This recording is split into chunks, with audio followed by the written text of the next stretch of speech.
Hello बच्चों, हम लोगों ने सरफेस टेंशन के संबंध में प्रैक्टिकल प्रॉब्लम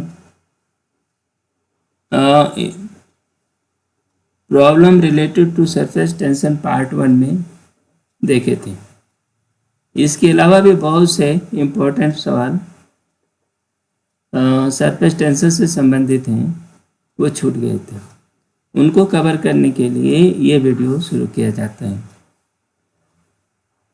आप जानते हो सरफेस टेंशन एक बड़ा चैप्टर है और उस पर समय समय पर या अक्सर ही इस पर महत्वपूर्ण सवाल पूछे जाते हैं। विभिन्न परीक्षाओं में भी, विशेष रूप से जेई एडवांस और जेई मेंस में भी कई सवाल पूछे गए हैं जिसमें विशेष कॉन्सेप्ट समझने की ज़रूरत होती है। तो ऐसे सवालों को बिना किसी रिपीटेशन के इस वीडियो में कवर किए जाने का प्रयास किया जा रहा है। तो ठीक है, चलो इस वीडियो को शुरू करते हैं और एक एक करके हम सवाल को ही देखते हैं। ठीक है,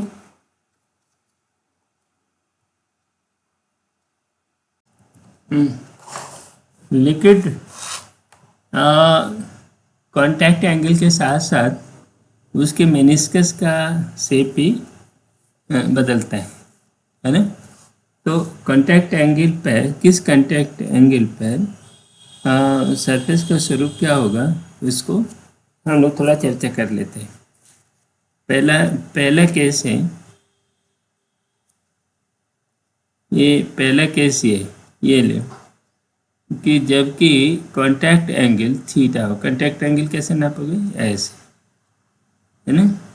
ये एंगल थीटा है। जब थीटा इज 0, कहते हैं जब 0 है ना, तो उस मामले में क्या होगा, जैसे पानी और ग्लास के मामले में होता है।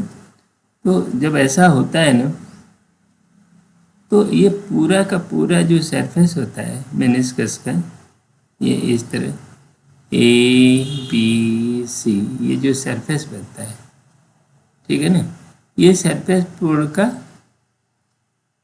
हेमी स्फेरिकल होता है। क्या है? हेमी स्फेरिकल, इसका शेप रहता है, ठीक है ना। लेकिन जब थीटा 0 नहीं होता, और 2 नंबर ये है, जब थीटा 0 से बड़ा हो और 90 डिग्री से छोटा हो, तब उसका स्वरूप जो है से ये कॉनकेव डाउन, कॉनकेव अप, ये ऐसे रहता है। इसको कहते हैं कॉनकेव अप, कॉनकेव अप, ठीक है ना। तो ये जो है, ये पूरा यानी एक गोले का खंड है, गोले का एक हिस्सा है ना। ये जो सरफेस बनेगा, गोली तो होगा लेकिन वो गोले का एक हिस्सा होगा, अर्ध गोला नहीं होगा, पूरा हेमी आधा गोला नहीं रहेगा, ठीक है ना। ये बात। दूसरी स्थिति, जब थीटा 90 डिग्री हो, थीटा 90 डिग्री होगा तो क्या होगा, थीटा 90 डिग्री होगा तो ये जो है उसका स्वरूप जो होता है, थीटा 90 डिग्री मैंने टैंजेंट जो होगी ना, सरफेस के ऊपर जो भी टैंजेंट खींचोगे वो कैसे होगी, ये ऐसे हॉरिजॉन्टल होगी, है ना। और ये सरफेस भी हॉरिजॉन्टल होगा, तो इसमें क्या होगा, सरफेस हॉरिजॉन्टल, बिना कर्व का हॉरिजॉन्टल, ठीक है ना। ये किसना, तीसरी स्थिति। चौथी स्थिति ये होती है जब थीटा ग्रेटर देन 90 डिग्री हो। तो 90 डिग्री होगा तो ये कॉनकेव डाउन होता है, ये ऐसे क्या होता है, इसको कहते हैं कॉनकेव डाउन, या एक तरह से ऊपर को कॉन्वेक्स, ऊपर से देखने पर कॉन्वेक्स लगता है, कॉनकेव डाउन। जो भी टर्मिनोलॉजी यूज कर लो, समझ लो, लेकिन ये कॉन्वेक्स, इसको कॉन्वेक्स भी कहते हैं। सरफेस इसका कॉन्वेक्स हो गया, ये कॉनकेव हो गया, ठीक है ना। ऊपर से देखने पे ऐसे लगेगा। ये 4 कंडीशन हम लोगों ने डिस्कस किया। अच्छा, इनके रिजल्टेंट और टैंजेंट की दिशा भी ये देखना जरूरी है। देखो ये नंबर 1 में रिजल्टेंट वेक्टर मतलब एडिसिव और कोहेसिव वेक्टर का रिजल्टेंट वेक्टर किधर होगा, ये ऐसे होगा, रिजल्टेंट सीधे हॉरिजॉन्टल होगा ऐसे, है ना। और इस रिजल्टेंट के एफ रिजल्टेंट के ठीक परपेंडिकुलर दिशा में ये होती है टेंजेंट, है ना, किसकी, उस सरफेस की टेंजेंट होती है ये। तो इसका सरफेस टेंशन इस दिशा में है। सरफेस टेंशन मैंने इस लिक्विड जो लगाएगा उस पर ये ऐसे वर्टिकल डाउनवर्ड होगा, ठीक है। हाँ, तो ये टेंजेंट की दिशा होगी और उसी दिशा में सरफेस टेंशन लिक्विड लगाएगा। दूसरी स्थिति में क्या होगा, देखो इसका टेंजेंट जो होगी ये ऐसे घुमा रहेगा और इसका रिजल्टेंट क्या होगा, इनसाइड ये ऐसा होगा, ठीक है ना। रिजल्टेंट भी ये दिए दिखाए हुए हैं, ये रिजल्टेंट एफ नेट जो दोनों का नेट जो है इस तरह होगा और लिक्विड सरफेस इस रिजल्टेंट सरफेस के ठीक नॉर्मल होगा ऐसे, है ना, नॉर्मल होगा। और इस पर टेंजेंट खींचोगे तो ये टेंजेंट की दिशा इस रिजल्टेंट से 90 डिग्री पर होगी, ठीक है ना। ये टेंजेंट जो होगी चाहे किसी भी कर्व की होगी रिजल्टेंट से 90 डिग्री पे होती है। देखो यहाँ भी 90 डिग्री पे है ना। दूसरी केस जब थीटा 0 थीटा 90 हो तो ये रिजल्टेंट जो होगा ऐसे होगा, रिजल्टेंट जो है 90 डिग्री पर ऐसा रहेगा, थीटा के ये डाउनवर्ड रहा, है ना। और इसका टेंजेंट जो है सरफेस का टेंजेंट ऐसे जाएगा, इससे पूरा का पूरा हॉरिजॉन्टल हो गया, ठीक। तीसरी स्थिति क्या है, जब कान ये है, जब रिजल्टेंट लिक्विड के अंदर से जा रहा हो ऐसे, तो लिक्विड जो है ये कॉन्वेक्स हो जाएगा ऐसे, और इसकी टेंजेंट कैसे जाएगी, इस रिजल्टेंट के नॉर्मल ऐसे इस तरह चली गई, है ना। और ये जो टेंजेंट और इसके बीच का जो कोण होगा वही कांटेक्ट एंगल कहलाता है। इसका कांटेक्ट एंगल ये है, टेंजेंट और इस बर्तन के बीच का, कंटेनर की दीवार के बीच का कोण थीटा है। यहाँ पर कांटेक्ट एंगल क्या है, ये टेंजेंट और दीवार के बीच का थीटा 90 डिग्री है, थीटा यहाँ 90 डिग्री हो गया।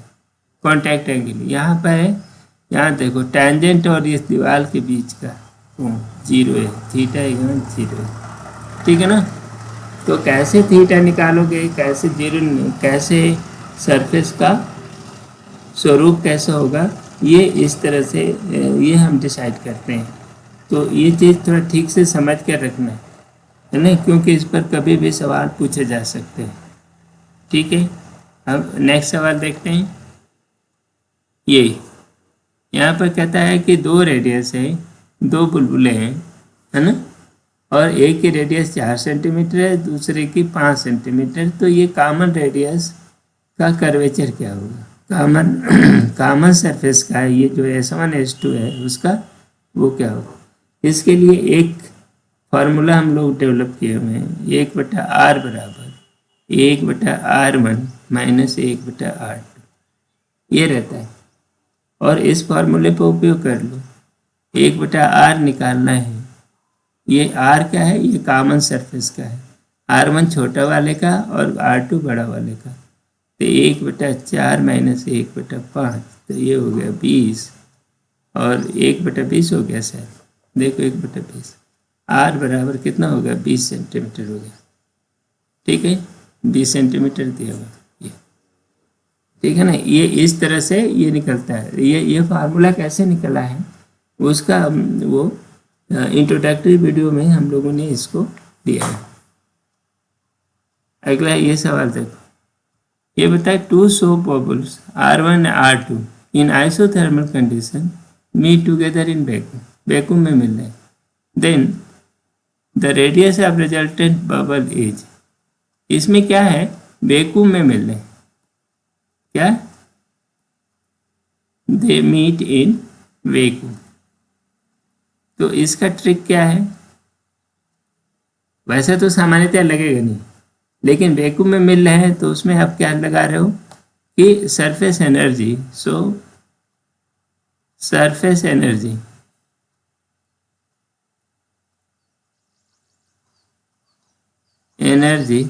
will remain constant. क्यों constant? Due to isothermal condition.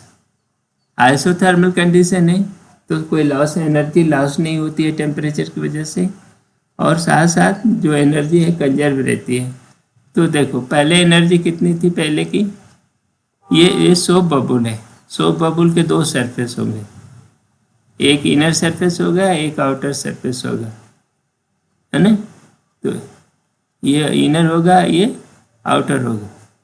तो अब इसके लिए क्या होगा कि सरफेस एनर्जी कितनी होती है, 4πr1² है ना, 4πr1² इंटू सरफेस टेंशन T प्लस 4πr2² दूसरे बबुल के इंटू T, और मिल करके दोनों का यदि दोनों का ये कॉमन रेडियस मिला ऐसा, ये कैपिटल R हो गया, ठीक है ना. तो ये क्या होगा 4π² इंटू T नहीं, इसके दो सरफेस हैं तो ये दूना भी होगा, इसमें भी दूना होगा, है ना. T2 नहीं है, सरफेस टेंशन तो एक ही मटेरियल है तो T है, और दूसरे का ये भी है 8π, ये R2 है, 8πr² T, ठीक है ना. अब इसे ये कटा दो, देखो सब कट गया, तो ये हो गया R1² प्लस R2² बराबर R², है ना. ये आपका रिजल्टेंट, तो ये C हो गया, ठीक है ना. कॉमन रिजल्ट आप समझ में आए कैसे आया. नेक्स्ट सवाल देखो, ये radii of two soap bubble are R1 and R2. The ratio of masses of air in them will be R1 and R2. देखो एक बबुल है ऐसे, सोप बबुल है, तो इसकी रेडियस R1 है, तो इसके बाहर प्रेशर मान लो P0 है, एटमॉस्फेरिक प्रेशर. P की बात क्या कर रहा है, P0 ले लो, हमारी ओर से P0 होगा, तो ये हो गया P. तो अंदर प्रेशर कितना होगा, P इक्वल टू कितना होगा, P0 प्लस 4T/R, क्योंकि दो सरफेस हैं सोप बबुल है, 2/R1, ठीक. तो ये P कितना P1 हो गया, और P2 दूसरा भी ऐसा ही है, P2 equal to P0 plus 4T/R2 हो गया, ठीक है ना. ये दिया हुआ है. अच्छा, तो ये रेडियाई ऑफ इतना, the ratio of the masses of them. Masses क्या हो, मास क्या होगा देखो, PV equal to nRT, number of mole, ठीक है ना. तो ये हम मान लें कि ये आइसोथर्मल कंडीशन की बात कर रहा, ठीक है ना. ये T यहाँ लिखा है, तो इस T को हम कुछ बदल नहीं दें, T' कर दो. T' क्या है, टेम्परेचर, ठीक है ना. ये भी इक्वल टू NR, तो N बराबर कितना हो गया, PV/R T', ठीक है ना.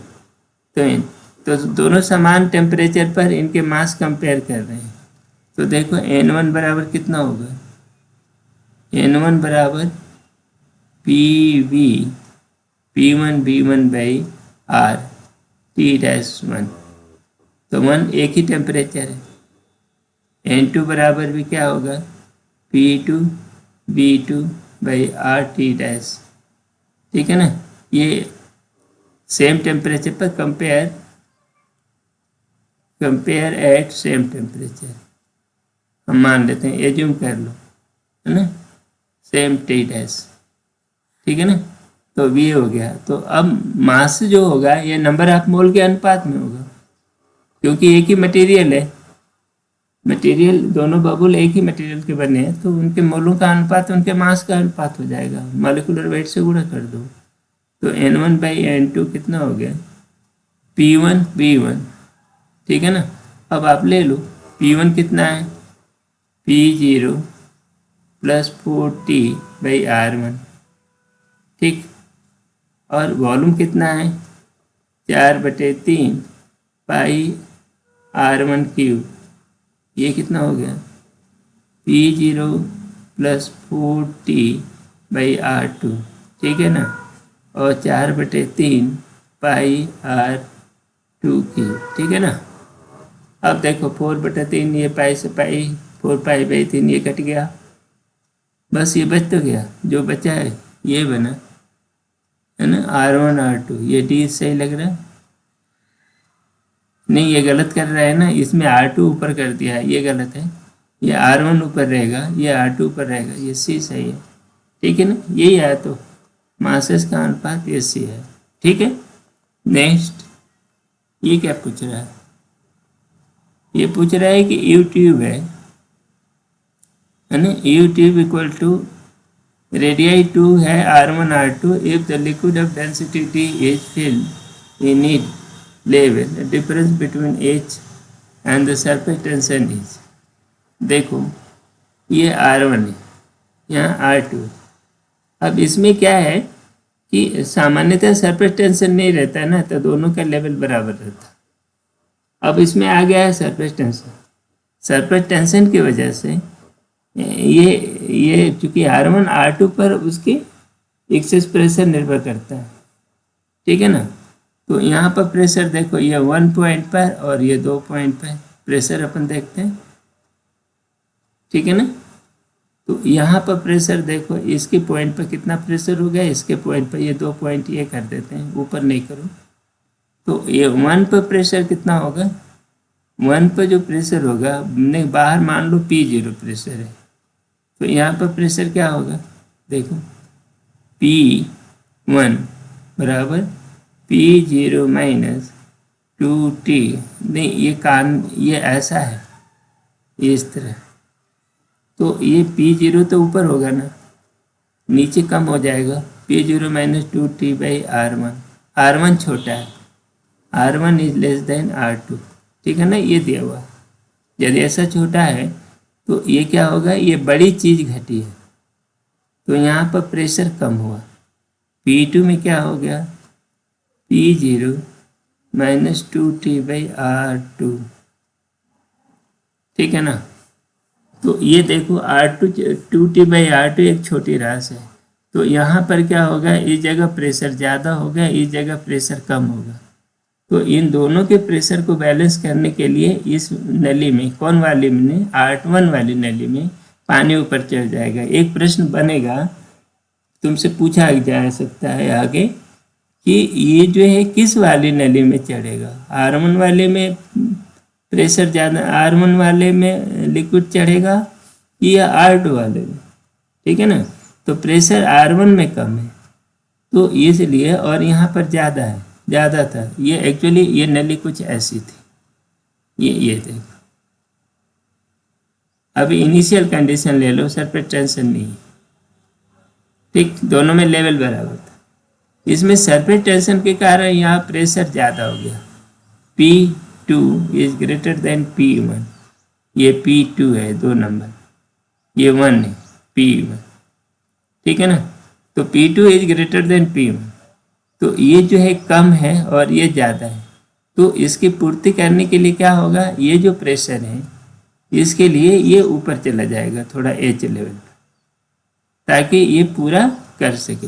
तो देखो ये P2, तो ये क्या होगा, P2 - P1 कितना हो गया भाई, P2 - P1, तो 2T 1/R1 - 1/R2 equal to इतना बन गया, और ये हो गया H ρg, ठीक है ना। ये आपका कहानी हो गई।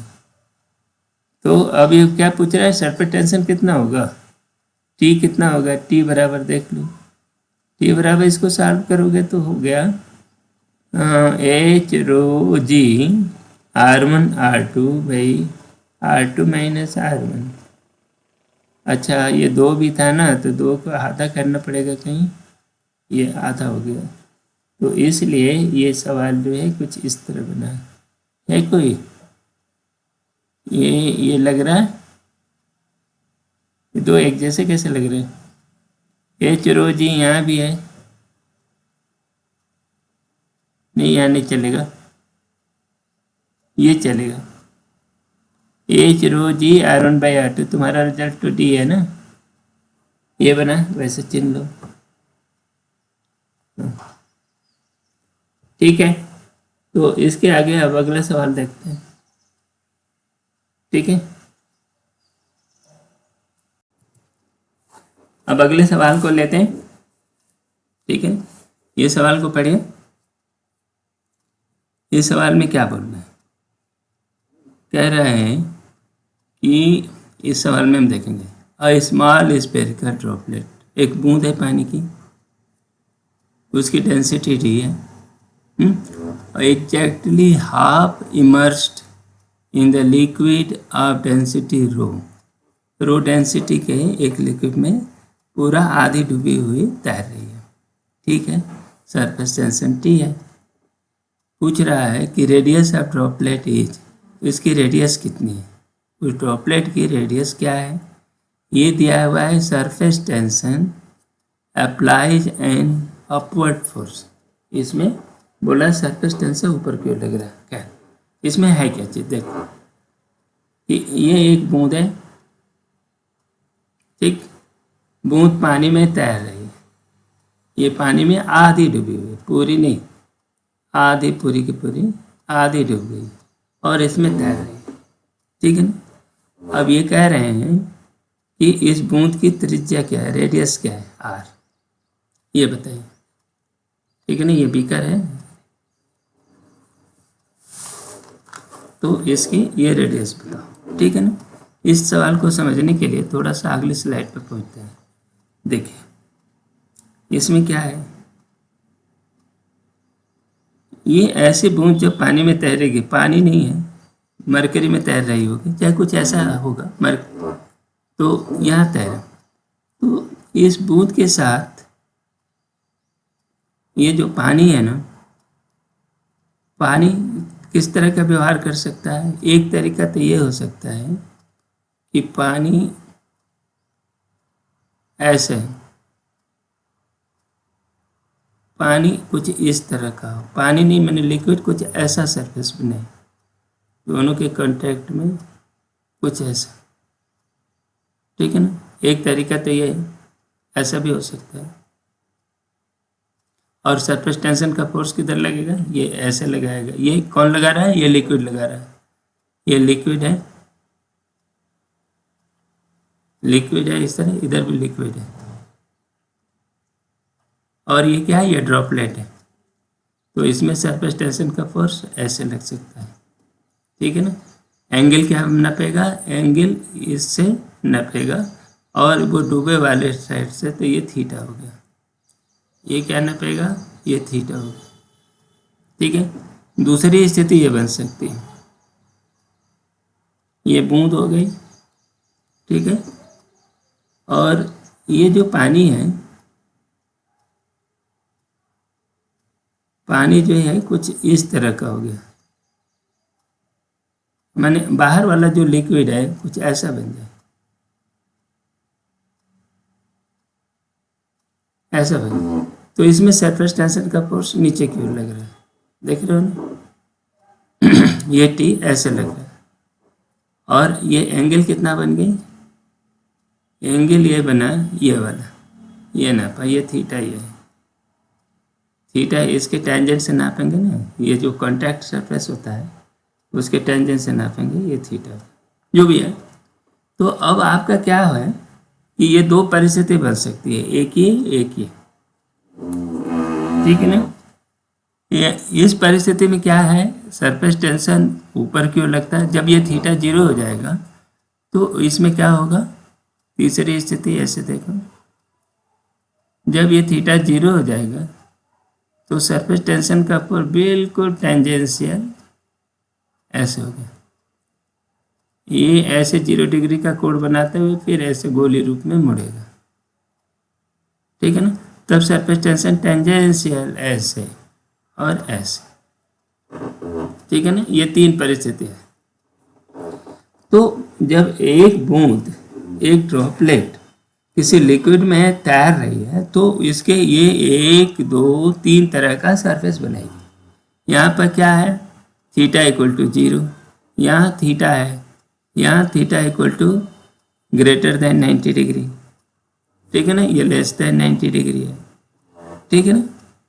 तो इस तरह की परिस्थितियाँ 3 परिस्थिति बन सकती है, ठीक है ना।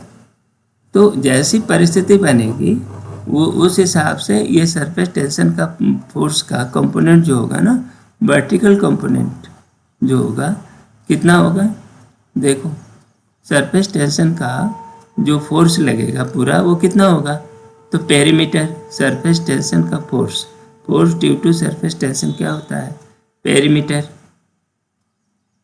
पेरीमीटर इंटू सरफेस टेंशन, है ना। तो 2 पाई आर सरफेस टेंशन का कॉस थीटा जो एंगल बताएगा, तो 2 पाई आर ये तो ये रेडियस हो गई और वो टी कास थीटा, है ना। और कास थीटा न्यून कोण है या कैसा है वो अपने हिसाब से रहेगा, ऊपर लगेगा नीचे लगेगा। कास थीटा यदि 90 डिग्री से बड़ा है तो खुद ही निगेटिव हो जाएगा, तो ये फोर्स नीचे की ओर लगेगा। जैसे है ये, इसमें देखो, इसमें टी कास थीटा कैसे लग रहा है, नीचे लग रहा है ना, ऐसे देखो। यहाँ टी कास थीटा भी यहाँ भी नीचे की ओर लग रहा है, यहाँ पर टी कास थीटा ऊपर की ओर लग रहा है ना। ये टी कास थीटा ऊपर की लग गया, यहाँ पर टी कास थीटा, थीटा 0 है तो पूरा टी ऊपर की ओर लग गया, है ना। तो अब लेकिन फोर्स जो होगा पेरीमीटर गुणित component of T along particle, vertical के अलोंग जो कंपोनेंट है उस पर होता है, ठीक है ना। तो जब भी इस तरह का प्रश्न पूछा जाएगा तो तुम्हें ये दिया जाएगा, इनको मेंशन करना पड़ेगा प्रश्न पूछने वाले को कि कौन सी परिस्थिति है, सरफेस टेंशन की दिशा क्या है, ठीक है ना। इसीलिए यहाँ पर पीछे वाले सवाल में यहाँ पर इन्होंने बताया है कि सरफेस टेंशन का फोर्स जो है अप्लाइज एन अपवर्ड फोर्स, ऊपर की ओर लग रहा है। कितना लग रहा है, ऊपर की ओर लग रहा है। तो ऐसी स्थिति में इस बूंद के ऊपर ध्यान दो, ये ऊपर की ओर सरफेस टेंशन का फोर्स ठीक वर्टिकल ऊपर की ओर टी लगा, या ना ऊपर की ओर टी लगा, ये बोला। अब इस बूंद के ऊपर देखो, अच्छे से बनाओ पहले, ये बूंद है, ठीक है। सरफेस टेंशन का हम कर्व नहीं बना रहे हैं, ये पानी आधा डूबा हुआ है, तो ये इसमें एक फोर्स तो लग रहा है, कौन, अपथ्रस्ट, अपथ्रस्ट लग रहा है आर्किमिडीज प्रिंसिपल का, ठीक। दूसरा इसका सेंटर ऑफ मास से mg लग रहा है, और तीसरा फोर्स लग रहा है ये सरफेस टेंशन का फोर्स लग रहा है, ये टी, ठीक। अब दोनों सारे फोर्सेस को देखिए, सरफेस टेंशन का फोर्स जो लग रहा है FST कहते थे, ठीक है, FST। दूसरा ये इन फोर्सेस को, अब मान लो इसका वॉल्यूम B है, पूरा वॉल्यूम B है, तो डूबा वॉल्यूम कितना है, B/2। तो देखो, तो ये क्या, अपथ्रस्ट का फोर्स और सरफेस टेंशन का फोर्स ऊपर लग रहा है, और ये जो फोर्स लग रहा है mg वो नीचे क्यों लग रहा है, ठीक है। ये दोनों में बैलेंस है, ये दोनों तीनों तरह के फोर्स जो है इस बूंद को संतुलन में रखे हुए हैं, इक्विलिब्रियम में, ठीक है। अब आगे देखते हैं, देखो फोर्स देखो, FST कितना हो गया, FST कितना हो गया, अब देखो 2 pi r T, 2 pi r T, ये सरफेस टेंशन का फोर्स हो गया, क्योंकि बूंद के जो पेरीमीटर है चारों ओर का, है ना, एक सर्किल बनाता है तो आर रेडियस का, तो 2 पाई आर, ये हम कैपिटल आर कर देते हैं, ठीक है ना, 2 पाई आर टी, ठीक। दूसरा फोर्स है अपथ्रस्ट, फोर्स ऑफ अपथ्रस्ट, वो कितना है, B/2 रो, ये लिक्विड की डेंसिटी है, और जी ये इन्होंने दे रखा है, तीसरा फोर्स ऑफ एम जी है ना, ये क्या है, वी डी जी, ये दे रखा। अब इनको अरेंज कर दो, जोड़ देते हैं, ऊपर वाले को ऊपर, नीचे वाले को नीचे, और बराबर कर देते हैं। तो देखो 2πRT प्लस V/2 रो जी बराबर VdG, ठीक है ना। अब इसको हम इधर ले आ देते हैं, तो यहाँ पर क्या हो गया, 2πRT बराबर हो गया VG, कॉमन ले लिया। अब क्या हो गया, अब यहाँ बच गया ρ/2 और यहाँ पर D, तो ये क्या हो गया, 2D माइनस ρ/2, यही हो ना, इस तरह का हो गया। अब ये जरा ध्यान दो कि ये V कितना है, ये V बराबर होता है 4/3 πR3, ठीक है, वो भी रख लेते हैं यहाँ पर। तो R पूछ रहा है, तो देखो क्या हो गया, तो ये V की वैल्यू हम यही रख देते हैं, 4/3 πR3 G 2D माइनस ρ/2, ये बना। अब ये 2 से ये 2 कट गया, 2/3 हो गया, और इस 2 से ये 2 कट गया, ठीक है ना। ये 4 उड़ गया, सारा वो नंबर हट गया। अब R से एक R कट जाएगा, ठीक है ना, पाई से पाई निकल गया, ठीक है। अब ये क्या हो गया, देखो ये आपका निकला R² के इस साइड में रोक लेते हैं, बाकी को भेज देते हैं, 3T बटा 2D माइनस ρ, इतना भेज दिया। और कुछ, और एक G बच गया था, और G को भी भेज दिया इस साइड में, तो G गुणा है तो यहाँ भाग हो गया R। बस देखो ये आपका ये रिजल्ट है, इसका रूट चाहिए, है ना। R² इतना हो गया, तो R बराबर इसका रूट। अब ये देखो कौन सा है, ये देखो D सही है, D आपका आंसर होगा। ये R का रूट लोगे तो यही तो बनेगा ना, इस तरह से ये सवाल बना, ठीक है। नेक्स्ट सवाल पर जाते हैं। तो ये अभी इस बूंद में ऊपर की ओर सेपरेट टेंशन लग रहा है, ठीक है ना। एक ऐसा भी सवाल हो सकता है, कह सकता है नीचे की ओर सेपरेट टेंशन लग रहा है, तो इस मामले में आपको सावधान रहना पड़ेगा कि सरफेस टेंशन का फोर्स किस दिशा में लगा रहा है, ठीक है ना, और उसके आधार पर प्रश्न का नेचर बदल जाएगा और आंसर बदल जाएगा, ठीक है। आगे चलते हैं। ये इनका कहना है कि अब इसको ध्यान से पढ़ो तो फिर बात करते हैं। Ratio of the surface tension of mercury and water. अब सरफेस टेंशन और इसका मरकरी का रेशियो कि THG बाई T वाटर कितना है भाई, 7.5 इन्होंने दे दिया, बोल दिया। और while the ratio of their density is 13.6, तो क्या हो गया, रो मरकरी है ना बाई रो वाटर, ये 13.6, ये रिलेटिव डेंसिटी इसी को कहते हैं, ये बन गया। अच्छा, there contact angle with glass are 135 degree and 0 degree, ठीक है भाई। ये चीज़ है कॉन्टैक्ट एंगल 135 और 0 डिग्री। पानी का ग्लास के साथ 0 डिग्री होता है और मरकरी का 135 डिग्री होता है। तो इसका अर्थ क्या है, पानी ऊपर चढ़ेगा और मरकरी नीचे गिरेगा, यही होता है ना 135 डिग्री होने के कारण। अब आगे क्या करेंगे, विद द ग्लास, ठीक है, it is observe that mercury get depressed, वही बात है, नीचे आ गया bye amount of H amount से नीचे आ गया, ठीक है। And capillary tube of the radius R1, ये R1 की एक कैपिलरी ट्यूब है जिसमें मरकरी H नीचे आ गया, while the water raised by the same amount H, उतना ही in capillary tube of R2। ये कहानी, दो ट्यूब है, ठीक है ना। एक का रेडियस R1 है, इसमें मरकरी नीचे चला गया, मरकरी कितना नीचे चला गया, H ऊंचाई नीचे चला गया, ठीक है ना, ऐसे था। मरकरी का सरफेस ऐसा होगा और वो अब नीचे चला गया। यहाँ से पानी था, पानी h ऊंचाई ऊपर चला गया, लेकिन इसकी रेडियस r2। बस इतनी सी कहानी। देखो h के बारे में हमें क्या क्या पता होगा। देखो R1 मरकरी का है, तो ये होता है सरफेस टेंशन वाला। देखो H है ना, मरकरी, रो मरकरी जी, ये क्या है, ये प्रेशर है, एक्सेस प्रेशर। रो मरकरी जितना कि डाउन हो गया वो कितना होता है 2T,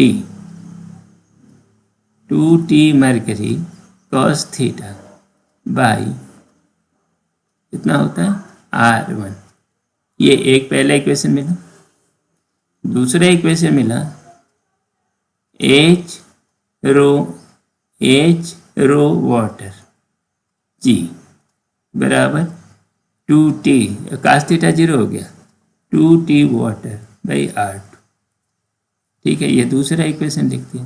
बस आपका बन गया। अब इसको डिवाइड कर दो। डिवाइड करें कैसे, इनको चाहिए R1 बाई R2, तो नंबर 1 से 2 में डिवाइड कर दो। क्या है 2 डिवाइडेड बाई 1, तो R1 बाई R2 इस साइड में मिल जाएगा। इनको देखो एच से एच कट गया, कैसे 2 डिवाइडेड बाई 2, ये इसमें इसका ये ऊपर रहेगा, तो ये हो गया रो W बाई रो H जी। ये बनेगा, जी से जी खत्म ही हो गया, एच से एच खत्म हो गया। यहाँ क्या बच गया R1 बाई R2 हो गया। R1 R2 का रेशियो तो ये हो गया, लेकिन सरफेस टेंशन में क्या हो गया TW ऊपर हो गया, यही बोल लो TW बाई TH, और ये कास थीटा मरकरी के साथ जाएगा, तो ये रहा कास थीटा। ठीक है, तो इनको इधर भेज देते हैं फिर से, तो ये रो W है ना, तो ये क्या हो गया THG बाई TW, इस साइड में आ गया, फिर ये कास थीटा भी आ गया into 1 rho mercury by rho W, ये बराबर R1 बाई R2। ये आपका एक्सप्रेशन हो गया। इसको सावधानी से करो, ऐसे ही है। अच्छा THG बाई ये दिया है 7.5, 7.5 इन्होंने दे रखा है, ये दिया 7.5, और रो HG बाई रो W 13.6 दिया, ये 13.6 दिया। ठीक है, अब कास थीटा भी दिया है, कास थीटा ऊपर ही रहेगा, तो कास थीटा की वैल्यू इन्होंने दे रखा है 135। 135 का कास थीटा की वैल्यू दिया नहीं, चलो नहीं दिया, 135 का कास थीटा जो होता है 0.7 होता है शायद, है ना।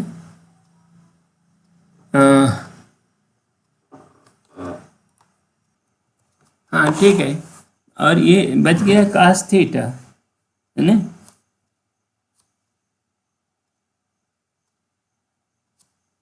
ये जो ये कास थीटा था, कास 135 का मान 1/√2 होता है।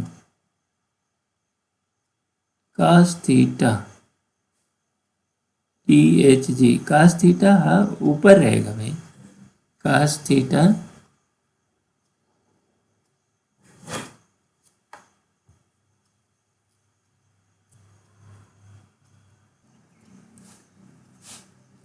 ये हम जो है ना, ये इक्वेशन 3 है, इस 3 में वैल्यू रख रहे हैं THG बाई TW, ये रख लीजिए 7.5, और ये जो है कास थीटा की वैल्यू, कास 135 की वैल्यू 1/√2 होती है। ठीक है, और रो HG बाई रो W 13.6 दिया है। बस इसी को वो R1 बाई R2 कहेंगे, और इसको सरल करिए तो ये आता है 0.4, है ना। इसको रखोगे तो 0.4 आएगा। ठीक है ना, ये आपका आंसर हो गया। ठीक है, तो ये जो दिया है, ये इस पूरे सवाल का दरमदार ये आइडेंटिटी है।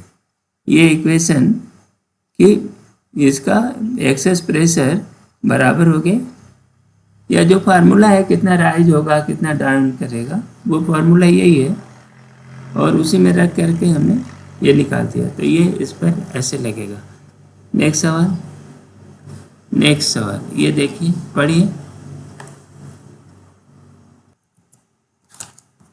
ये सवाल को देखिए।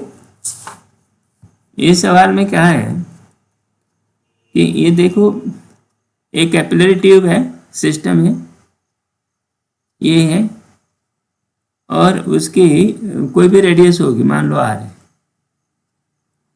है ना। तो इसको सामान्य धरती के सरफेस पे ये इस सिस्टम को रखा, तो इसमें कैपिलरी हाइट जो चढ़ी, जितना ऊंचाई ये गया वो एच ऊंचाई बता रहा है ना ये। और इसकी डेंसिटी कुछ ले लो, रो बता ही रहा है, जी की बात है आगे। तो धरती के सरफेस पर तो ये जो है इतना हाइट चला, एच चलता है। तो एच के बारे में फार्मूला आप क्या जानते हो, एच बराबर 2t cos theta by are rho g, ठीक है ना। या हम थोड़ा सा ऐसा करें कि H g equal to 2t cos theta by are rho. ये आपका ये पूरा सवाल इसी पर लगेगा, एच जी। अब इनके क्या हो रहा है कि इस सिस्टम को एक माइन के अंदर ले गए। कुल मिलाकर आप ये कहो कि धरती के नीचे चले गए। कहाँ गए, धरती के में कुछ गहराई पर चले गए, ठीक है ना। तो उसमें जी का मान बदल जाएगा।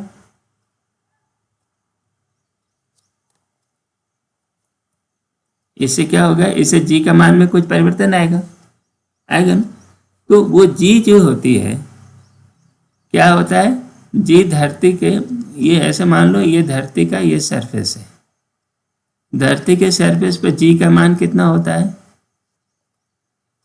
धरती के नीचे जाओ ऐसे, कितनी एच गहराई पे, एच गहराई पे नीचे गए, और ये तो इसका एक फार्मूला होता है जो गुरुत्वाकर्षण के मामले में तुम पढ़ोगे। वो क्या है, जी इक्वल टू जी इफेक्टिव, जी जो बनता है ना, सम कांस्टेंट के, ठीक। अब ये जो है आर माइनस एच, जितनी गहराई पर जाओगे तो जी का ये होगा, के धरती का पैरामीटर है, वो आएगा रो के साथ, धरती की डेंसिटी के साथ ये जुड़ेगा। तो लेकिन वो फार्मूला कुछ इस रूप का होता है, और इसी पर आपका सवाल लगेगा। अच्छा, जी का मान धरती के सरफेस पे कितना हो जाएगा, एच 0 हो जाएगा। धरती के सरफेस पे है ना, जी का मान क्या हो गया, के टाइम आर हो गया, ये दो, ठीक है ना। बस यहाँ पर रख दो, एच जी कांस्टेंट है, बाकी चीज़ें ये कांस्टेंट रहता है, टी वही रह रहा है, कास थीटा वही है, रेडियस वही है, और लिक्विड भी वही है। तो क्या हो गया पूरा,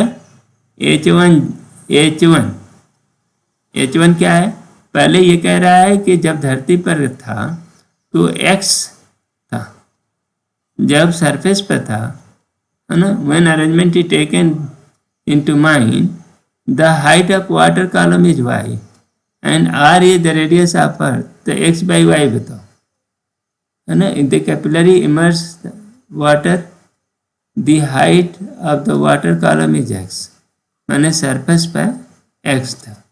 तो अब देखो क्या होगा, h का मान x हो गया, जी धरती का सरफेस पे है, इक्वल टू y, जी क्या है, इफेक्टिव जो बिलो है।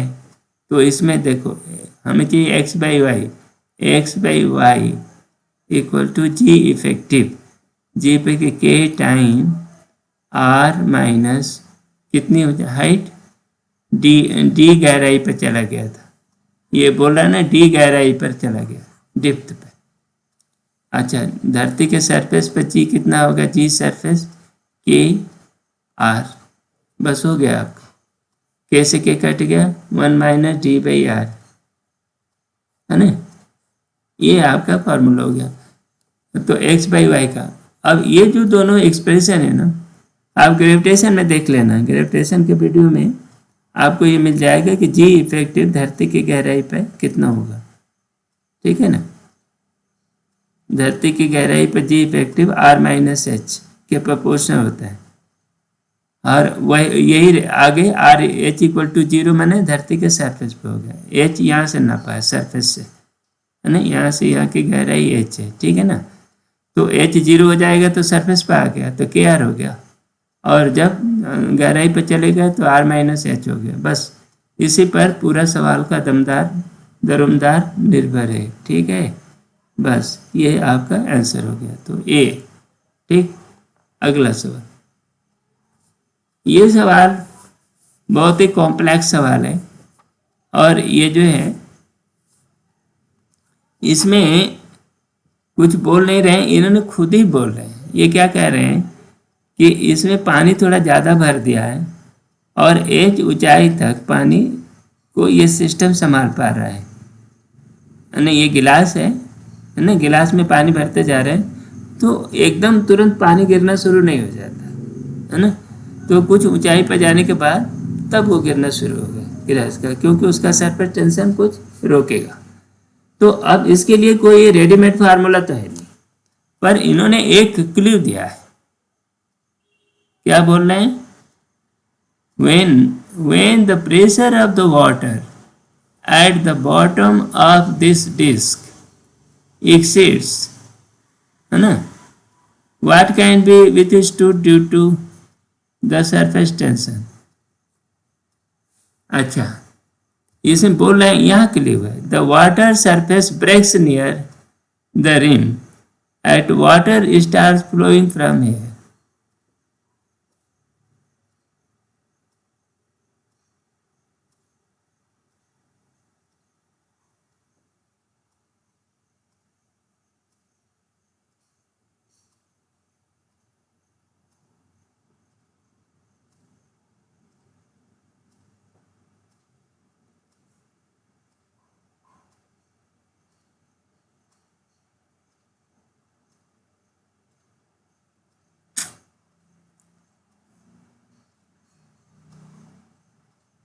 मतलब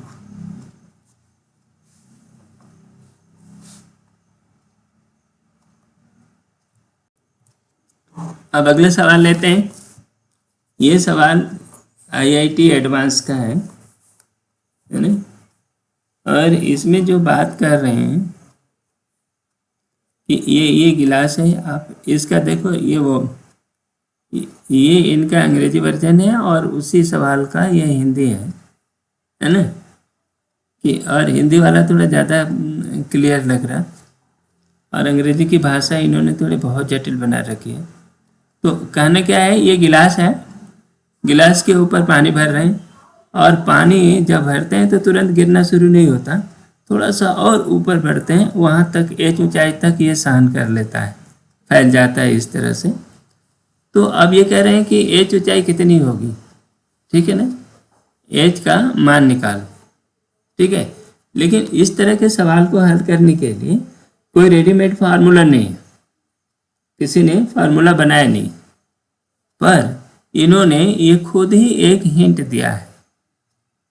ये जो है हिंट दिया है कि ये चाहते क्या है, बोल रहे हैं जब डिस्क के तल पर पानी का पृष्ठ दबाव, है ना, पृष्ठ तनाव के कारण सहन किए जा सकने वाले दबाव से अधिक हो जाता है तो पानी की सतह किनारे से टूट जाती है और पानी बहने लगता है। बस ये क्लियर ये दिया है कि जो एक्सेस प्रेशर है ना, इसका जो एक्सेस प्रेशर यहाँ पे है और यहाँ पर लगने वाला जो प्रेशर है, दोनों बराबर जब तक रहते हैं, है ना, तब तक ये नहीं टूटता, और यदि ये बराबर मामला ख़त्म हो जाता है और सरफेस टेंशन एक्सेस प्रेशर कम हो जाता है तो क्या होता है, पानी ये यहाँ टूट जाता है और बहने लगता है, बस ये कहानी है। तो पूरा सवाल ये आ गया कि इसका एक्सेस प्रेशर क्या है, मैंने what is excess pressure, excess pressure, ठीक, एक बात। दूसरा, एंड व्हाट इज, ये इसको ए कहो और ये जो है इस पॉइंट पर ए पर एक्सेस प्रेशर क्या है, excess pressure at A, number 2, और what is pressure, what is liquid pressure, pressure at A, ठीक है ना, ये चाहिए हमें बस। बाकी इन्होंने जार्गन है, यहाँ भी अंग्रेजी में भी लिखा है कि बहुत बढ़िया अंग्रेजी होगी तो तुम समझ जाओगे। When the pressure of the water at the bottom of this disk exceeds, है ना, what can withstood due to the surface tension, the water surface breaks in, ठीक है, and water start flowing from there। तो ये excess pressure की बात कर रहे हैं ना, इनके ये भाषा जरूर ये इन्होंने काफ़ी जटिल बना लिया है, लेकिन फिर भी इसमें ये कह रहे हैं कि यहाँ जो एक्सेस प्रेशर है P, ये देखो ये क्या है, कानकेव सरफेस है ना, तो यहाँ पर एक्सेस प्रेशर कुछ होगा। एक्सेस प्रेशर लाप्लास इक्वेशन के आधार पर देखोगे, ये पूरी डिजाइन जो बन रही है ना, ये एक सर्किल बन रही है। क्या बन रही है, ये एक सर्कुलर प्लेट बन रही है ना, और उसके 2 रेडियस है।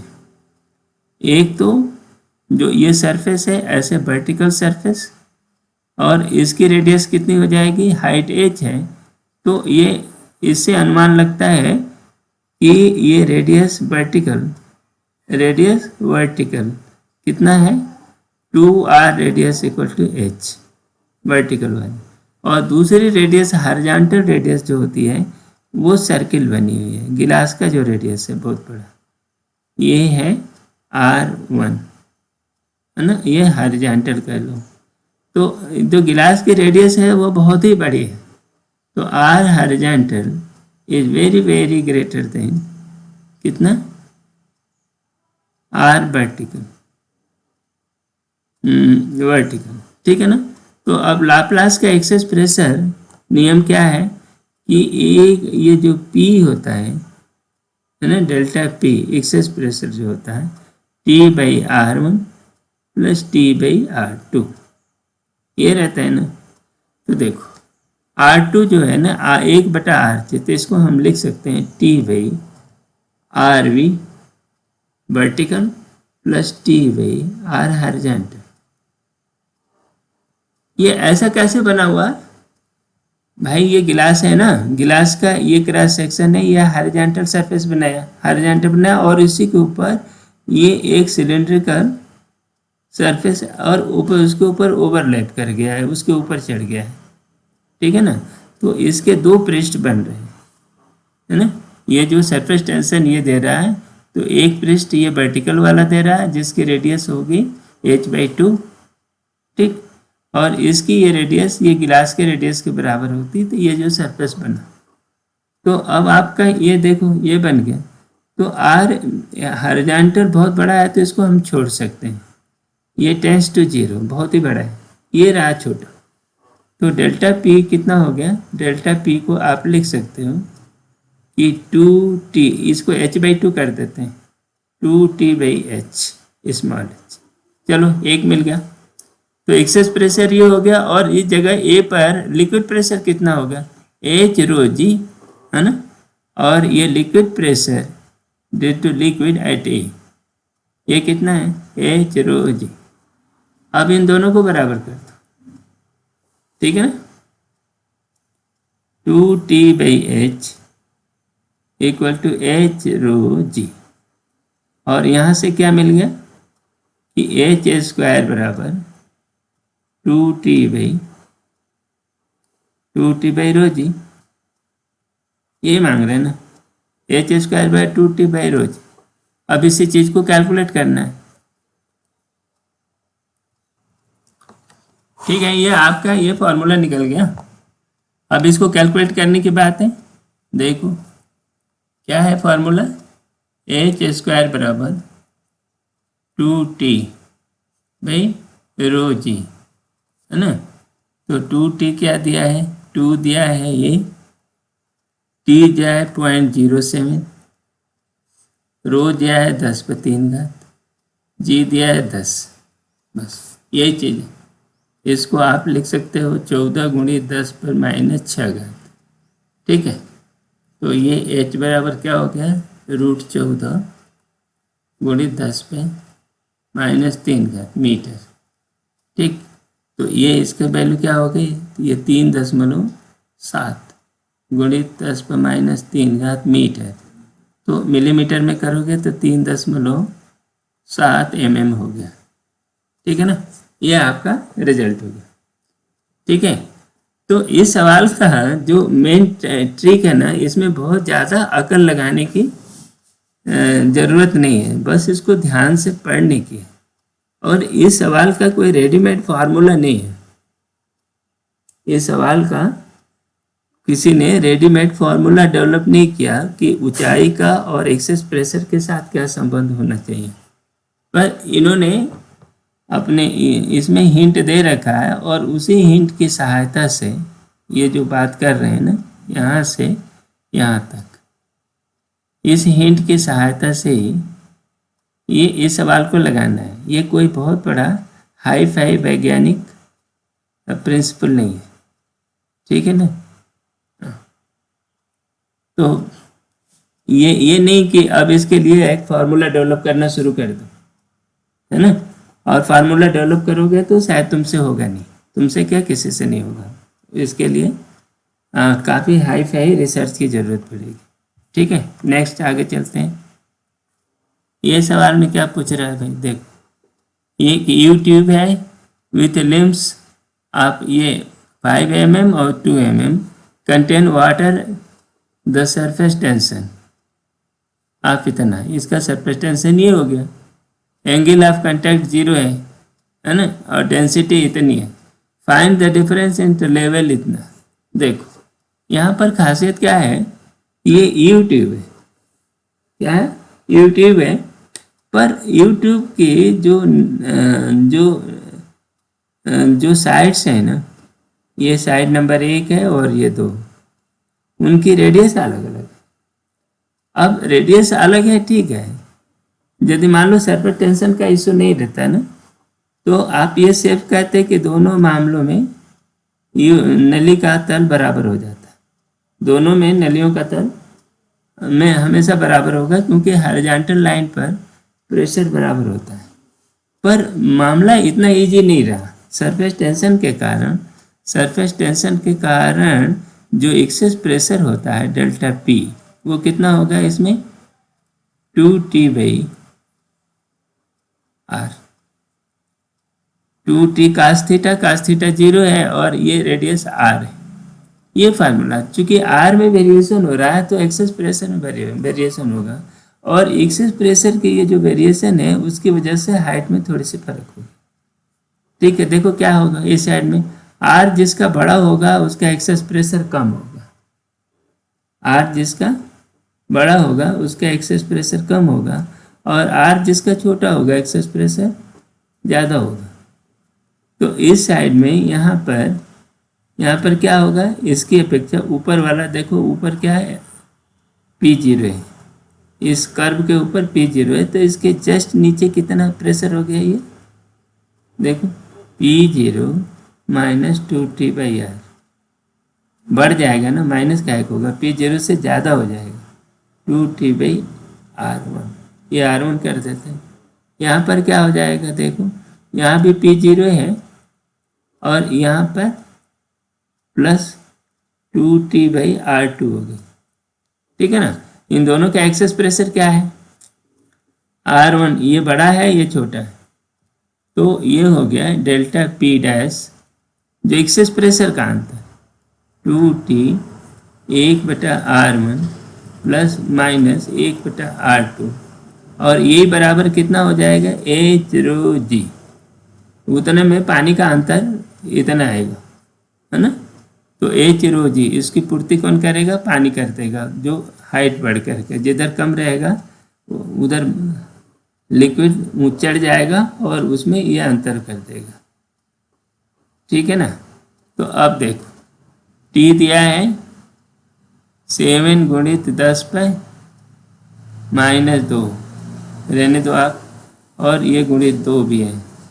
यहाँ पर R1 क्या दिया है, 1.1, यानी ये 2 mm है तो 1 हो गया ना रेडियस, प्लस माइनस 1/2.5 mm है और उनको मीटर में बदलना है, तो यहाँ 10⁻³ करना पड़ेगा, क्योंकि ये नीचे आएगा तो 10⁻³ ऊपर हो गया तो प्लस हो गया। तो एच रो 10⁻³ और ये जी तो 10 है ही दिया हुआ। अब देखो 10⁻³ से 10⁻³ खत्म हो गया, ठीक है ना, यहाँ का तो हिसाब हो गया। अब ये जो है ये कितना हो गया, ये 10/2.5, 10/25 है ना, 10/25 को 5 से घटाएं तो ये हो गया, देखो देखो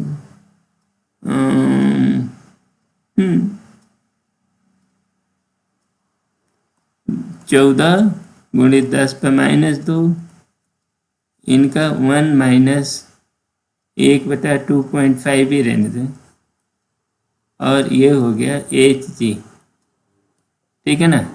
तो ये 14 गुणित 10 पर -3, और ये 2.5 में से 1 गया तो ये 1.5 हो गया ना, 2.5 में से 1 गया तो, और ये हो गया 2.5, 5 से कितना, 5 या 15, 5 या 25, 3/5, ठीक है।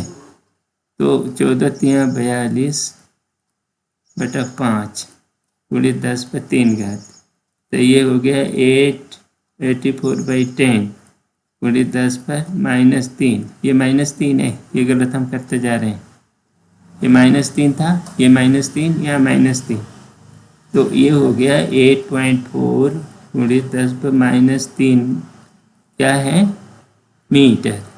तो इसका मतलब क्या हुआ, 8.4 mm, ठीक है ना। कितना, find the difference in level, तो 8.4 mm ये आंसर है। तो ये जो सरफेस टेंशन के कारण जो प्रेशर डिफरेंस आया ना, उसी को लिक्विड पूरा करेगा, एच रो जी उसी के बराबर होगा। तो और उसको हम लोगों ने ये बराबर करके 8.4 mm कर दिया, ठीक है। नेक्स्ट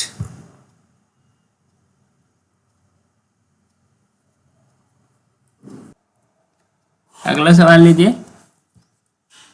इस सवाल में क्या कर रहा है कि इन्होंने एक ट्यूब बना दिया है इस तरह का, ये जो है ना, दो मटेरियल के ट्यूब को जोड़ करके इन्होंने बना दिया है, और इसका क्रॉस सेक्शन सेम रखा है 0.2 है ना, 0.2 mm रखा है क्रॉस सेक्शन कैपिलरी का, ठीक है।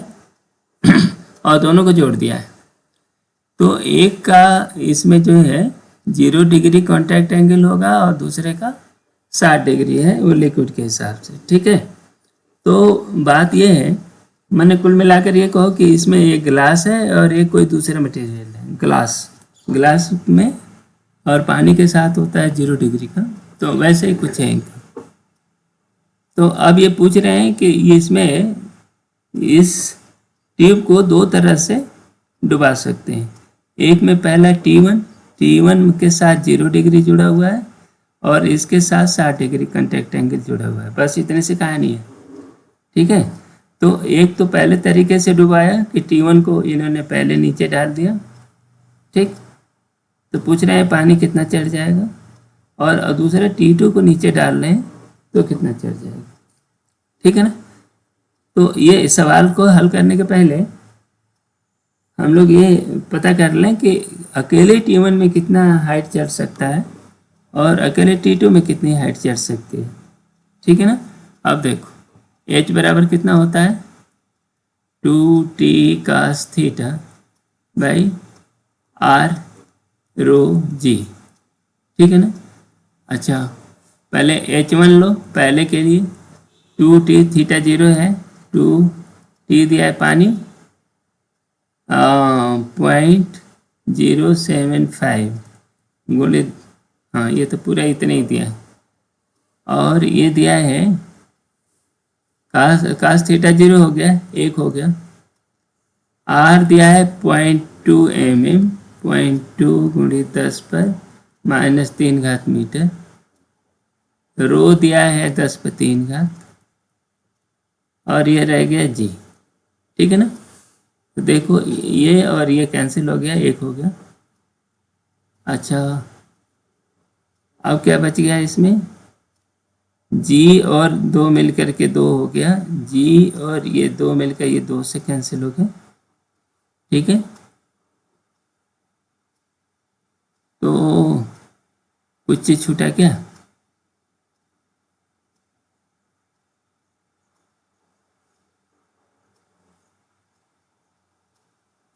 तो ये 2 क्या, 2 तो ठीक है, टी एन में डेंसिटी ऑफ वाटर इतना हो गया जी, इतना हो गया। क्या छूट गया इसमें, ठीक है कुछ नहीं छूटा, ये बराबर है। तो इसको आप करोगे तो 0.075 मीटर हो गया। इसको सेंटीमीटर में बताए 100 का गुणा करेंगे तो 7.5 सेंटीमीटर हो गया, ठीक। अब रही H2 निकालने के लिए, H2 भी बिल्कुल वही रहेगा, लेकिन इसमें cos 60 आ जाएगा, यानी cos 0 की जगह cos 60 आ जाएगा। तो ये हो गया 7.5 और cos 60 की वैल्यू हो गई 1/2, तो ये हो गया 3.75, ठीक है ना। तो देखो यदि T1 नीचे है तो इसमें 7.5 सेंटीमीटर तक पानी चढ़ जाएगा,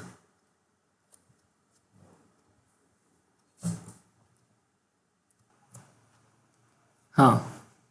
तो इसका मतलब ये हुआ कि यदि T1 ये ऐसी स्थिति बनती है और ये T1 नीचे है, ये T1 नीचे है, तो इसमें T1 में अकेले 7.5 सेंटीमीटर तक पानी चढ़ पाएगा, ठीक है ना ये। और यदि T2 नीचे है तो अकेले T2 में 3.75 सेंटीमीटर तक पानी जाएगा। ये सेंटीमीटर है भाई, मीटर नहीं है ना, ये T2 है। बस ये कहानी है, इसे पर डिसाइड करो। देखो the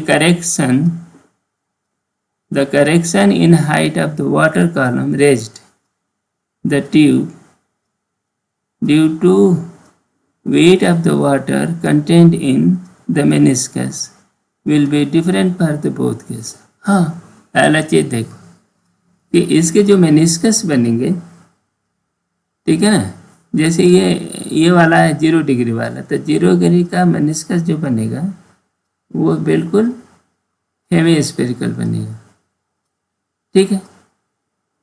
मेनिस्कस जो बनेगा ये 0 डिग्री वाले का है, 0 डिग्री का माने T1 का मेनिस्कस ऐसा बनेगा, एकदम हेमी सर्कुलर। क्या है, हेमी स्फेरिकल, आधा गोला है ना, स्फेरिकल बनेगा। और जब दूसरे वाले में क्या होगा, तो एक स्फीयर का हिस्सा बनेगा, आधा होगा ही नहीं, ये ऐसा होगा मेनिस्कस, ठीक है ना, क्योंकि इसका कास थीटा जो है बड़ा है, ठीक है। तो ये बोल रहा है कि the meniscus the due to weight of the water content in meniscus will be different in both cases, है ना। height of water column raised in the tube, हाँ इसमें डिफरेंट तो होगा, मेनिस्कस में वाटर कम और ज़्यादा होगा, उसके हिसाब से इनके हाइट जो है ना फर्क रहेगी। तो ये रहेगा, बात सही है ना। The weight of water content in meniscus will be different in both. देखो तो ये आधा गोले में अलग अलग वेट होगा और ये गोले के किसी पार्ट का हिस्सा हो तो उसमें अलग वेट होगा। तो वही तो बोल रहा है कि मेनिस्कस में जो पानी है उनका वेट अलग अलग होगा। बिल्कुल सही बात है, वो थीटा पर निर्भर है। नंबर 2 इन केस 2, ये इस वाले मामले में 2 में T2 नीचे है, T2 में अधिक से अधिक 3.75 सेंटीमीटर चढ़ने की क्षमता है, ठीक है ना। अब ये बोल रहा है for case 2 the capillary joint is 5 centimetre above the water. ये ज्वाइंट जो है 5 सेंटीमीटर है, तो 5 सेंटीमीटर है तो इसमें अधिक से अधिक पानी 3.75 सेंटीमीटर चढ़ पाएगा, ठीक है ना। और 3.75 चढ़ करके और उसके बाद वहीं रुक जाएगा, दूसरे में जाने की कोई बात ही नहीं है। तो 3.75 ये बोल रहे column raised in the tube will be 3.75, बिल्कुल सही बात है। नंबर 2, इन केस 1, पहले वाले केस में इसमें देखो जिसमें T1 नीचे है, तो case 1 joint is kept in 8 centimetre above the water surface and height of water column of the tube will be 7.5 centimetre. In case, हाँ ये 8 सेंटीमीटर कर दो, इसको T1 को 8 सेंटीमीटर ये कर दिया तो ये 7.5 सेंटीमीटर ऊपर जाएगा, जाना है इसको और वहाँ जाकर रुक जाएगा, ठीक है। तो 7.5 सेंटीमीटर तो ये चढ़ जाएगा, ये भी सही बात है, ठीक है ना। लेकिन मामला गड़बड़ तब होगा if case 1 the capillary joint 5 centimetre, 5 centimetre हो गया। तो अब ये देखो यदि पहला वाला मामला 5 सेंटीमीटर पर ही निपट गया, ये 5 सेंटीमीटर है लेकिन चढ़ सकता था 7.5 सेंटीमीटर, ठीक है ना। और 7.5 सेंटीमीटर चढ़ तो सकता था, यहाँ तक जा सकता था, लेकिन जाएगा नहीं, क्यों? ये 5 सेंटीमीटर तक तो पूरा चढ़ गया, पानी इसमें 5 सेंटीमीटर चढ़ जाएगा, लेकिन उसके बाद ये जो दूसरे वाला T2 है ना, वो इस पानी को होल्ड करने की क्षमता नहीं रखता। तो फिर ये क्या होगा कि ये यहीं पर पानी फैल जाएगा, वो मेनिस्कस में इस हिसाब से अपने को एडजस्ट कर लेगा, ठीक है ना। तो 5 सेंटीमीटर से ऊपर नहीं चढ़ने वाला है। तो ये कह रहे हैं कि the tube will be more than 8.75 centimetre, सवाल ही नहीं है, बिल्कुल गलत। ये 5 सेंटीमीटर पर जाकर ही अटक जाएगा, क्योंकि ऊपर जो है ना T2 उसको ऊपर उठाने की ताकत नहीं रखता, इसका सरफेस टेंशन पर्याप्त नहीं है, ठीक है ना। तो इसलिए हमारा सही उत्तर क्या हुआ? ABC, ठीक है ना। तो यही बात है। लेकिन इसी सवाल में एक और ऑप्शन दे दे कि मान लो T2 को नीचे किए हो और T1 को ऊपर किए हो। T2 है वो 5 सेंटीमीटर हो गया, ठीक है ना। T2 यहाँ पर आ गया, चलो बढ़िया, T2 इस साइड में है, हाँ, और ऊपर T1 है। अब क्या है, 5 सेंटीमीटर जैसे ये चढ़ा और ये 8 सेंटीमीटर, कितना, 7.5 सेंटीमीटर, ये उठा करके 7.5 सेंटीमीटर पर पहुंचा देगा। कितना? ये 7.5 सेंटीमीटर पर पहुंचा देगा। कौन? T1, वो कर देगा। लेकिन 7.5 सेंटीमीटर से ऊपर दोनों में से कोई नहीं कर पाएगा। ये 8.5 सेंटीमीटर चढ़, ये इतना पहुंचा रहे हैं, तो सवाल ही नहीं है, कोई अकेले में भी किसी को दम नहीं है, ठीक है ना। तो इसमें ये यदि इस D वाले में एक और ये ऑप्शन दे दे E, है ना, ये समझ गया है क्या? यदि T2 नीचे होता और ये 5 सेंटीमीटर तक होता, ठीक है ना, 5 सेंटीमीटर नहीं, T2 5 सेंटीमीटर नहीं भाई, T2 मान लो ये 3 सेंटीमीटर होता, क्या है, T2 3 सेंटीमीटर होता। ये हमने कुछ दूसरा बोल दिया, उसको फिर से करेक्ट करो कि ये यदि T2 है 3 सेंटीमीटर होता। ये देख हम क्या बोल रहे हैं, ये E एक ऑप्शन बोल रहे हैं, if T2 is 3 centimetre height, ठीक, देन height of liquid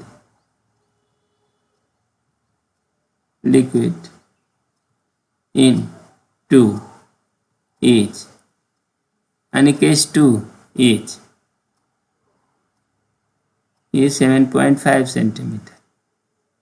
क्यों हुआ क्या कि ये T2 था, T2 की कैपेसिटी कितनी है, 3.75, ये अभी हमने इसको कर दिया 3 सेंटीमीटर ऊंचा, ये T2 है, तो 3 सेंटीमीटर ऊंचा तो आराम से पहुंचा देगा, क्योंकि 3.75 तक ले जाने की क्षमता है, यहाँ तक ले जाएगा। फिर ऊपर गया तो वहाँ पर T1 है, ये क्या है, T1 है, ठीक है ना। जैसे ये T1 में आया सरफेस टेंशन बढ़ जाएगा, फिर यहाँ आकर के ये 7.5 सेंटीमीटर पर पहुँच सकता है ना। तो जैसे ये स्थिति बन गई तो यहाँ से ऐसे, तो ये 7.5 सेंटीमीटर पर जाकर रुकेगी, ये T1 रहा, यदि ऐसी सिचुएशन आए तो, है ना। तो अभी जो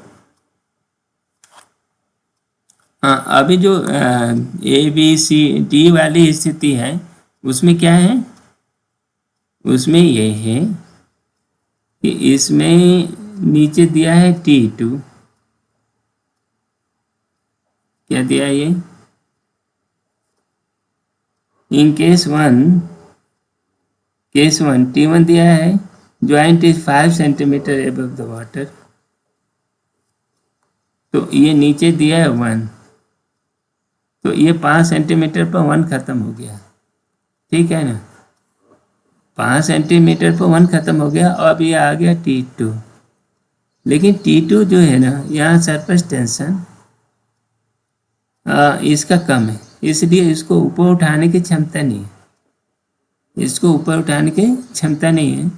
तो ऐसी स्थिति में T2 में पानी जाएगा नहीं, तो ये 5 सेंटीमीटर के आसपास ही ये पानी यहाँ रुक जाएगा, है ना। और यहाँ पर उसका मेनिस्कस जो है फैल जाएगा, जो भी फैल सकता है जितना, तो वो इस तरह से अपने को एडजस्ट कर लेगा, ठीक है ना। तो ये रहा ये सवाल। नेक्स्ट सवाल पर चलते हैं। ये क्या पूछ रहे हैं भाई, हाँ ये क्या बोल रहे हैं,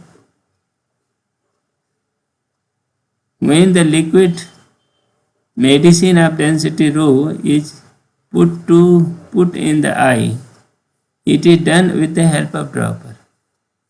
अरे कुल मिलाकर के वो बूंद बूंद करके ड्रॉपर से मेडिसिन डालने की बात कर रहा है। The bulb on the top of the dropper is pressed and dropper, ये सब इन्होंने कहानी कर दिया। देखो कहानी क्या है कि ये ड्रॉपर की नली है, तो इन्होंने लिक्विड लिया और ये ड्रॉपर से एक ड्रॉप बननी शुरू हो गई, ऐसे क्या बन गई, एक ड्रॉप बननी शुरू हो गई, ठीक है ना।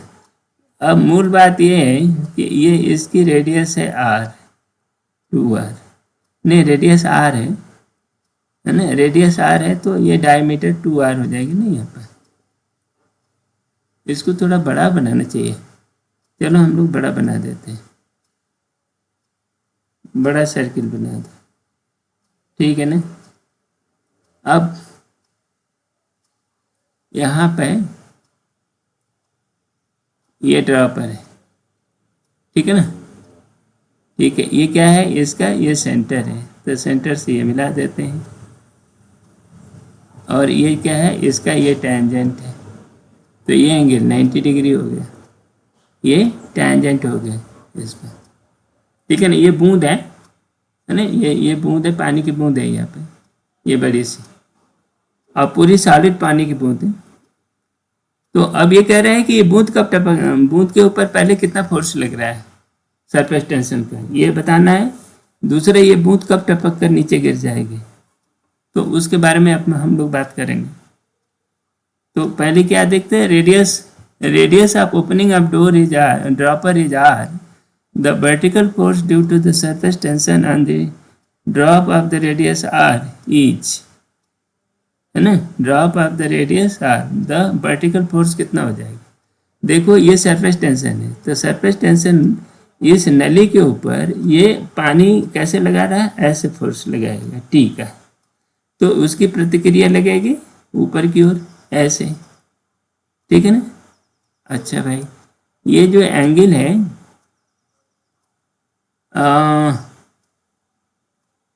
ये मान लो ये एंगल ये थीटा है, कितना है, थीटा है। तो अब यहाँ से एक लंब डाल दो, ठीक है ना, यहाँ से ये हमने लंब डाल दिया और ये रेडियस आर है किसकी, इसकी रेडियस आर है। और ये जो नली है ए बी, तो ए बी नली की रेडियस भी स्मॉल आर है, ठीक है ना। तो अब देखो इसकी प्रतिक्रिया क्या होगी, टी, टी ऊपर की होगी। तो अब ये जरा ध्यान से देखो, ये थीटा है तो ये भी एंगल थीटा हो गया, ये भी एंगल, ये ओ सेंटर हो गया, ओ ए बी भी थीटा हो गया, क्योंकि ये 90 डिग्री पे है, ये एंगल जो है 90 डिग्री पे है। उसी तरह से ये टेंजेंट और नॉर्मल के बीच में 90 डिग्री कोण है, तो ये भी एंगल थीटा हो गया, ये ज्योमेट्री से आप देख सकते हो। तो फिर अब क्या हुआ, देखो R cos theta equal to small R, पहला इक्वेशन ये मिला। दूसरी बात टी का इक्वेशन देखो, टी कितना हो गया, T equal to T cos theta, ये सरफेस टेंशन का ये वर्टिकल कंपोनेंट हो गया, ठीक। और वो सरफेस टेंशन का टी कास थीटा ये क्या है, कंपोनेंट, ये वर्टिकल कंपोनेंट है, वर्टिकल कंपोनेंट ऑफ टी, ये हो गया। अब ये फोर्स देखो, ये सरफेस टेंशन का फोर्स ऊपर लग रहा है ना, सरफेस टेंशन का फोर्स ऊपर लग रहा है और बूंद का वेट नीचे लग रहा है, इन दोनों बलों के बीच में ये संतुलन में है। तो ये क्या हो गया, देखो सरफेस टेंशन का फोर्स लग गया, force on the surface tension F equal to 2 pi R, है ना। और उसके बाद T cos theta, T cos theta, और कास थीटा की वैल्यू यहाँ से ले लो आर बाई आर, ठीक है ना। कितना होगा, 2 pi r t cos theta का आर बाई आर हो गया, तो ये हो गया 2 pi r square t by r. ये फोर्स हो गया vertical force due to surface tension, ये क्या है, तो यही पूछ रहे हैं कि the vertical force due to surface tension is इतना है, तो 2 पाई आर स्क्वायर टी, तो यहाँ ये सी है ना, ये आका ये बन गया। दूसरी बात ये पूछ रहे हैं कि ये कब डिटैच होगी, ये डिटैच कब होगी, डिटैच तब इतना फोर्स लगा और इसके ऊपर है ना, ये सरफेस टेंशन का जो फोर्स है ना, ये एक्सेस फोर्स है, प्रेशर के अलावा लग रहा है ना, एक्सेस फोर्स, इतना फोर्स लग और इसके वेट को संभाल रहा है। तो ये देखो दूसरी बात, जो 2 pi r square t by r equal to 4/3 pi r cube, 4/3 pi r cube, ये हुआ ना रो जी, इसके वेट के बराबर हो जाए, ठीक है। तो अब इसमें क्या होगा, देखो क्या क्या तुम्हारे पास मिल गया, ये ठीक तो है, 2 से ये कट गया तो 2 हो गया, ठीक है। अब ये देखो आर पर 4 घात बराबर कितना हो गया, पाई से पाई कट गया, तो t r square by rho जी,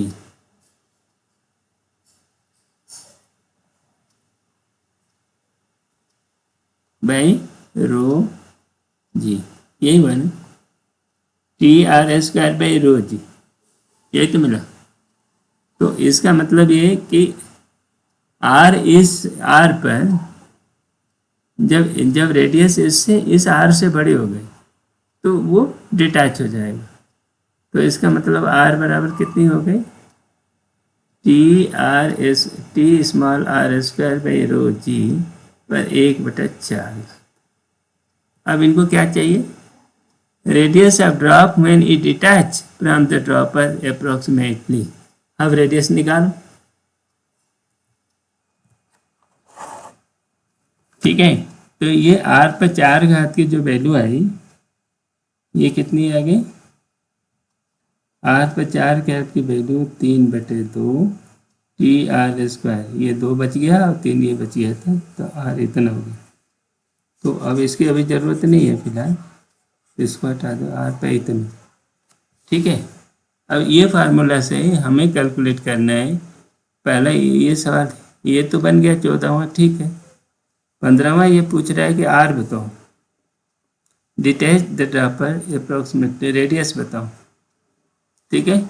अब इस फार्मूले से वैल्यू रखो और कैलकुलेट करो, ठीक, एक बात। और दूसरी कि ड्रॉप डिटैच इस सरफेस एनर्जी कितनी होगी। तो कुल मिलाकर के आर निकालने पर सारा दरमदार है इसका, ठीक है ना। तो देखो, तो आर है इतना, रो इतना, जी इतना, T.1, ठीक है। इसको कैलकुलेट करते हैं। ये आया हमारा रिजल्ट, आर 50 घात बराबर 3/2 T r² /ρg, ठीक है, ठीक है। तो अब इसको कैलकुलेट करते हैं। तो 3/2 1.5, ये कितना है, आर 50 का हाथ हम निकालेंगे तो 1.5 हो गया। टी की वैल्यू दिया है 0.11 दिया है, ठीक है। आर की वैल्यू 5 × 10 पर माइनस कितना दिया है, -4 घात, ठीक है। बाकी सब तो जाने पहचाने, 10 पर -4 घात मीटर है।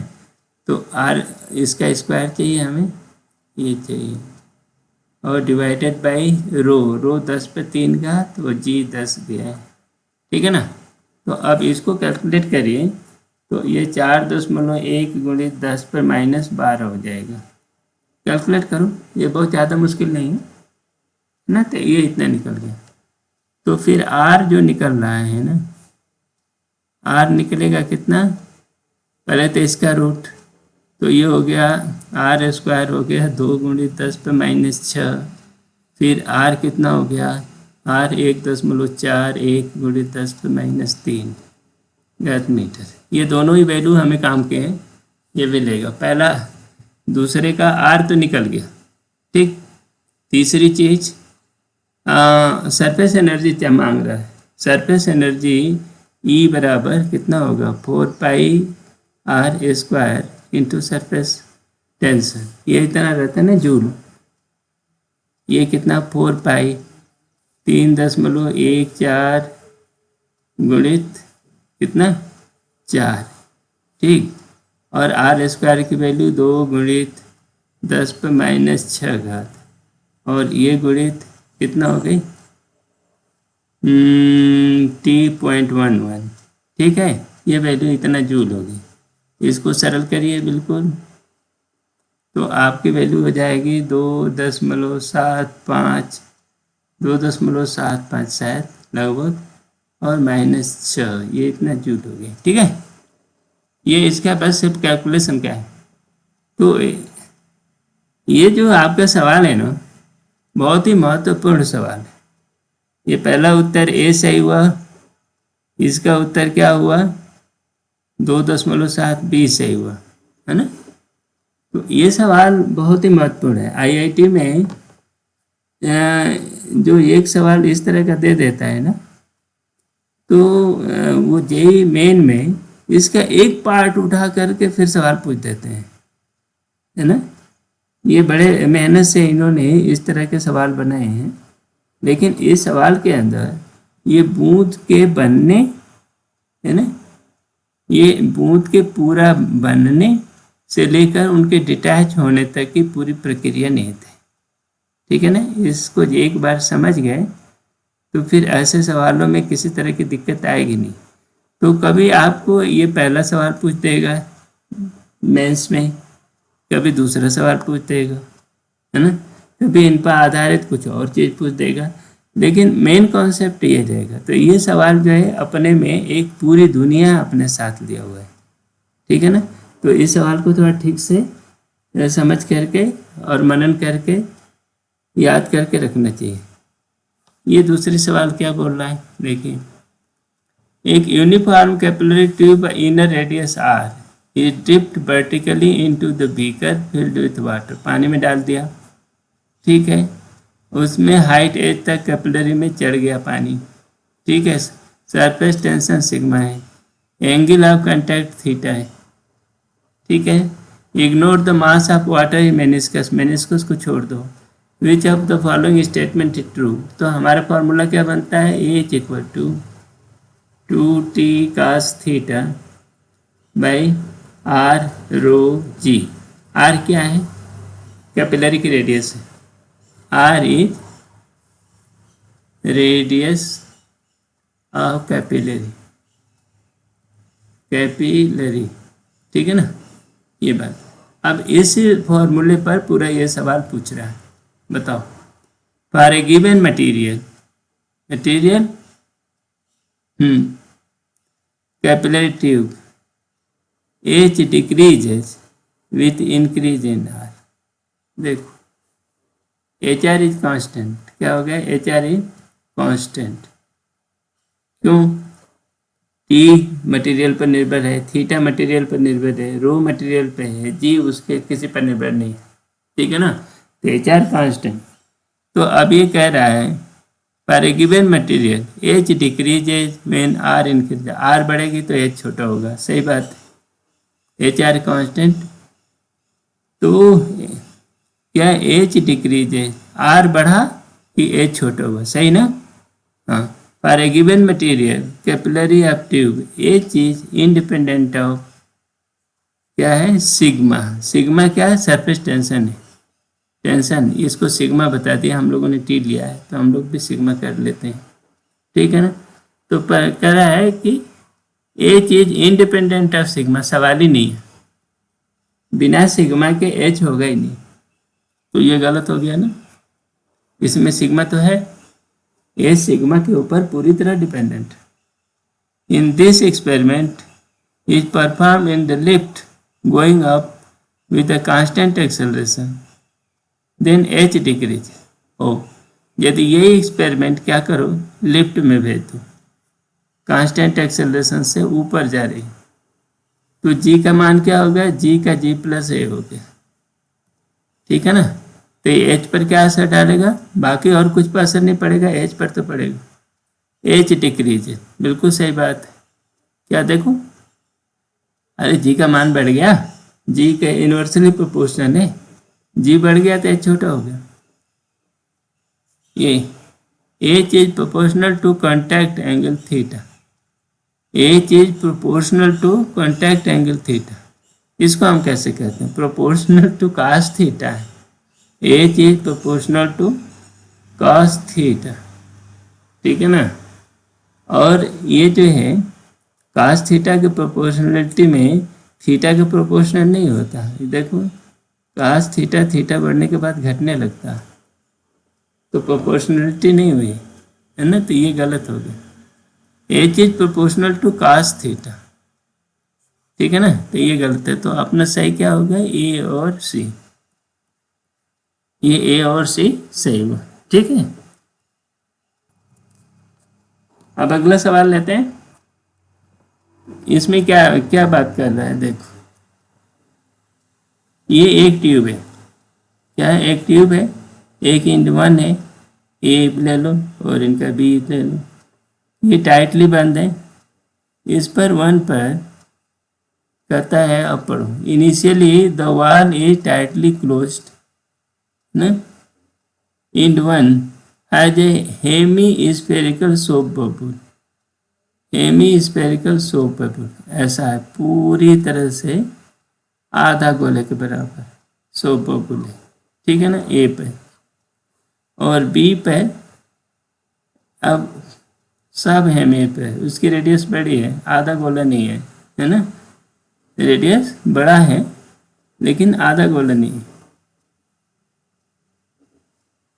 ठीक है ना। अब कुछ ऐसा है, ये आर है, आर इज ग्रेटर देन, ये है r, r is greater than r, ठीक है ना। तो इस तरह से वो है। अब इसके बारे में पूछ रहा है, सबसे पहली बात हम ये करते हैं, एक पर देखो प्रेशर कितना है, ए पर एक्सेस प्रेशर माने डेल्टा पी एट ए, डेल्टा पी का मतलब क्या है कि ये अंदर और बाहर के प्रेशर का अंतर, तो केवल हम उसी से मतलब है, डेल्टा पी ए कितना है, 4T/r, यहाँ भी 4T/r। तो हम ए की बात करें तो ये, और डेल्टा पी बी ये कितना है, ये 4T/R। तो अब कौन बड़ा है कौन छोटा है, देखो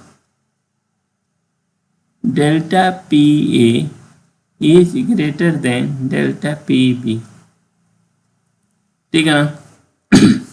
यानी कुल मिलाकर के आप ये सोचो कि यहाँ P0 प्रेशर है, तो इस जगह पर pressure P0 minus delta p ए है ना, डेल्टा पी ए।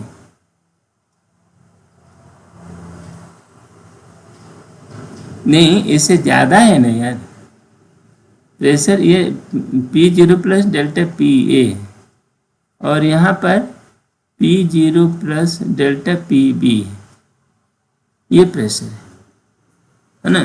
तो अब ये प्रेशर PB पर ज़्यादा है कि कम है, देखो PA equal to P0 plus delta PA, delta PA इसका मतलब P0 प्लस 4T/r, PB कितना है, P0 प्लस 4T/R, ये 2 हो गया, ये 1 हो गया। आप यहाँ देख रहे हो कि PA is greater then PB, ठीक है ना। जैसे ये डॉट को आप क्लोज करो, डॉट को यदि आप खोलोगे, ओपन करोगे, तो यहाँ प्रेशर ज़्यादा है, ए पर प्रेशर ज़्यादा है, यहाँ पर कम है, यहाँ प्लस है, यहाँ माइनस है, कम है। तो हवा इधर से निकल करके किधर जाएगी, ऐसे जाएगी ना, ए से बी की ओर जाएगी। तो यहाँ से हवा हटी तो ये जो इसकी त्रिज्या जो होगी कम होगी कि ज़्यादा, ये बायल प्रेशर ला देखो, PB equal to P1 B1 equal to P2 B2 है ना। ये सरफेस टेंशन का नियम यहाँ नहीं लागू कर रहा है। यहाँ का यदि प्रेशर डाउन हो रहा है तो ये इसका वॉल्यूम कम होगा ना, प्रेशर यहाँ कम हो रहा है तो यहाँ ए का प्रेशर डाउन कम हो रहा है ना। तो क्या होगा, when pressure at A decreases, this implies R A decreases, क्यों, because P1 B1 equal to P2 B2, क्योंकि वॉल्यूम जो है किस पर निर्भर करता है, हवा की मात्रा पर, रेडियस पर निर्भर करता है। तो वॉल्यूम कम हुआ, प्रेशर कम हुआ तो वॉल्यूम कम हुआ, वॉल्यूम कम हुआ तो फिर रेडियस कम हो गई, ठीक। और ये जो है इसकी रेडियस, यहाँ प्रेशर बढ़ गया तो इसकी रेडियस बढ़ गई, है ना। तो कुल मिलाकर क्या हुआ, RA डिक्रीजेस और RB क्या हुई, RB इंक्रीजेस। ये कहानी है। अब इस पर हिसाब से अब आगे बढ़ो। The air from end 1 flows towards end 2, बात तो सही है कि 1 से 2 की ओर बढ़ेगी जैसा कि आप देख रहे हो, लेकिन no change in soap volume of soap body, no change के कारण ये गलत हो गया। आधा सही है ये मामला, इसमें आधा सही, ठीक है ना। आगे देखो, the air from and A flow towards 2, 1 flow towards end 2, air from end 1 से 2 की ओर जाएगी और volume of the soap bubble at end decreases, ये सही बात कह रहा है। नो चेंज अकर, सवाल ही नहीं। Air from 2 flow towards 1, 2 flow, नहीं ये तो होगा नहीं, ये होगा नहीं, क्योंकि यहाँ प्रेशर कम है। लो प्रेशर से हाई प्रेशर की ओर प्रेशर हवा थोड़े बहती है, हवा तो हमेशा हाई प्रेशर से लो प्रेशर की ओर बहती है। तो ये गलत है, तो सही उत्तर ए हो, बी हो गया, ठीक है ना। आप समझ गए ये कहानी कि यहाँ रेडियस क्यों घट रही, रेडियस का घटने का कारण यहाँ की हवा कम हो गई तो इसको रेडियस को कम होना पड़ेगा। बायर्स लॉ से हवा का वॉल्यूम कम हो गया तो उसका जो बुलबुले का वॉल्यूम भी कम हो गया। ठीक है ना। यही बात इसी बात में तब होते हैं, मान लो एक ये नली है, नली के नीचे एक बुलबुला है। यदि इधर से आप हवा फूंक रहे हो तो ये बुलबुला बढ़ेगा, बुलबुला और बढ़ जाएगा। ठीक है ना।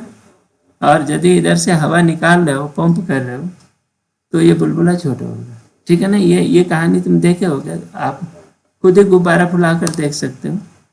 ये बिल्कुल गुब्बारा फुलाने के जैसे है ना। ये जस्ट लाइक ब्लोइंग बैलून।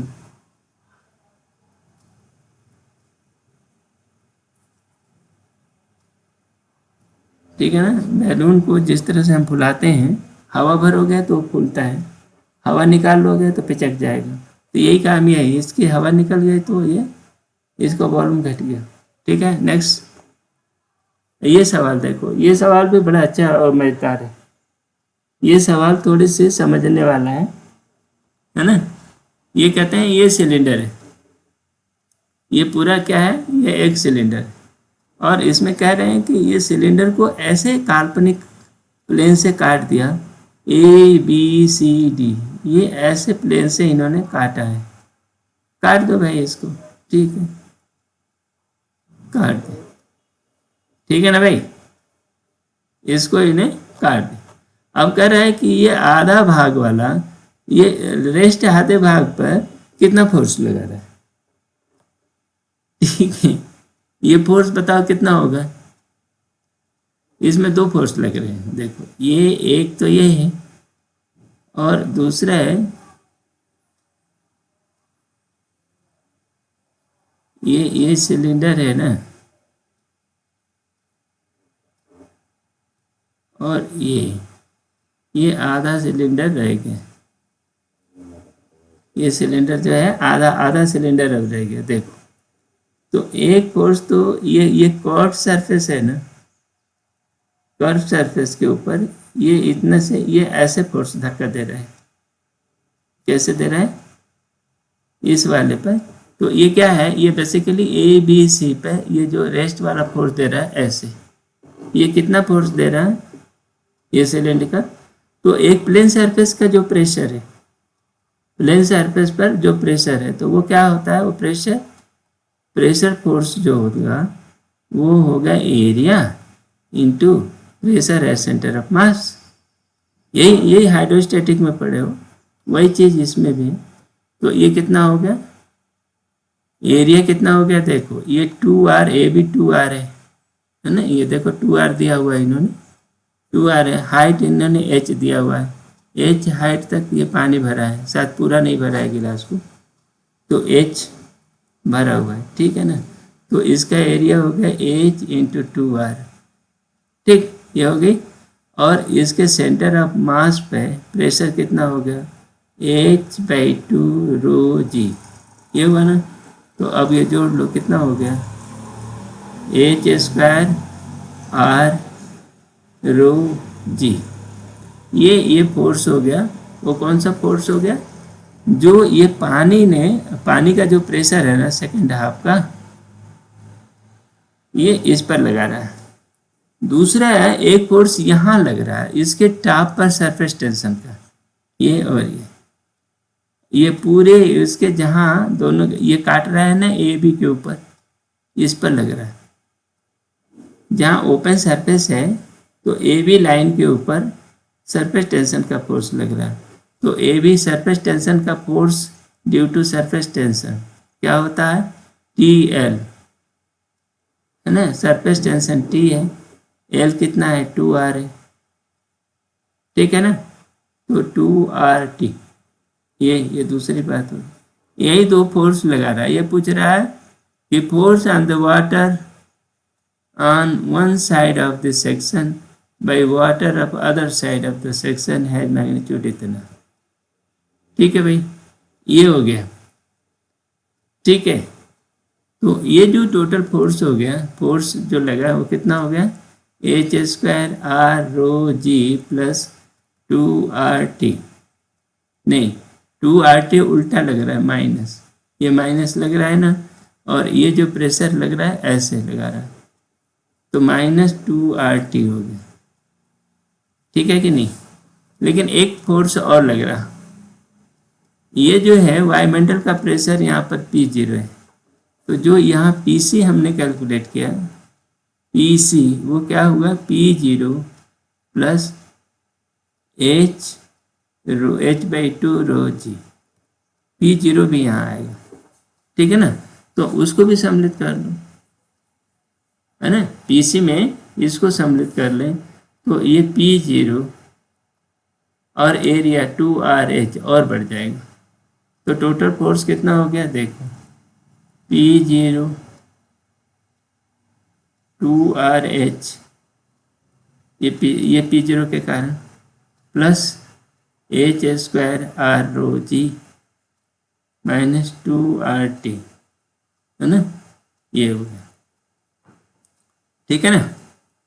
तो देखो P0 2RH, तो 2RH में एक ये बचा है, ये बचा है, दोनों में से कोई एक सही होगा।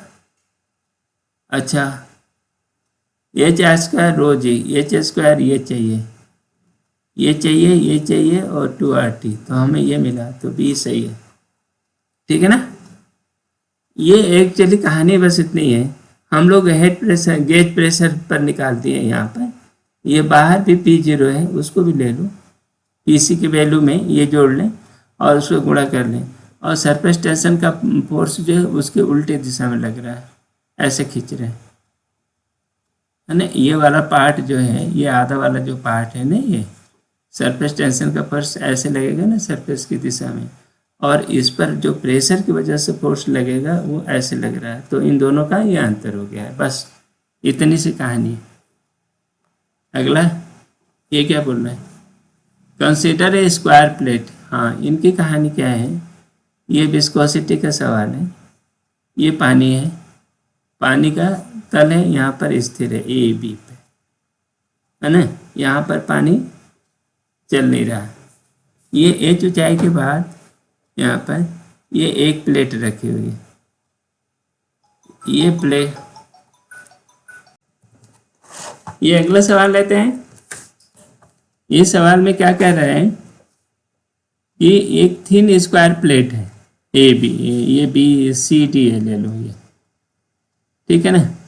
The height H of the liquid of the tank, ये टैंक है, टैंक AB उसके बॉटम है, H ऊंचाई पर ये है, इसमें पूरी तरह लिक्विड भरा है, ठीक है ना। अब ये प्लेट जो है U0 स्पीड से खींची जाती है, एक समान से वो पुल की जाती है, ठीक, कांस्टेंट वेलोसिटी से खींची जा रही है। Which of following statement are true. अब देखो ये एक्चुअली सरफेस टेंशन का प्रश्न है, वो विस्कोसिटी का प्रश्न है, तो ये पहले न्यूटन्स लॉ क्या होता है, F equal to eta minus eta, ठीक, dB/dx इंटू एरिया। तो ये जो फोर्स होगा, ये जो इसका एरिया A है, ईटा A, dB/dx हमें नहीं दिया है, लेकिन ये दिया है कि h दूरी पर वेलोसिटी इसकी u हो गई, और यहाँ पर वेलोसिटी जो है v इक्वल टू 0 है, ठीक है ना। तो अब यहाँ से इसका ग्रेडियंट कितना हो जाएगा, u0/h हो गया, है ना, u0/h, डेल्टा x h हो गया और डेल्टा भी u0 हो गया, ठीक है। तो और ये माइनस ये बता रहा है कि ये फ्रिक्शनल फोर्स है, पीछे की ओर लगेगा, ठीक है। अब चूंकि कांस्टेंट स्पीड से खींच रहा है, तो वो जो है फोर्स, जो ड्रैगिंग फोर्स है, ये फ्रिक्शन फोर्स के बराबर है। तो कुल मिलाकर आपका जो फोर्स जो आप एग्जर्ट कर रहे हो, ईटा A v0/h, इतना फोर्स आपको लगाना पड़ेगा, ठीक है ना। अब इस पर सवाल पूछ रहा है, the resistive force of liquid on the plate is inversely proportional to h। बिल्कुल सही बात है, देखो ये F जो है ये कौन सा विस्कस फोर्स है, विस्कस फोर्स F H के इनवर्सली प्रोपोर्शनल है।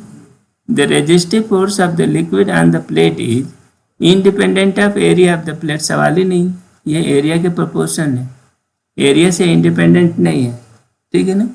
The tangential shear of stress on the floor of the tank increases with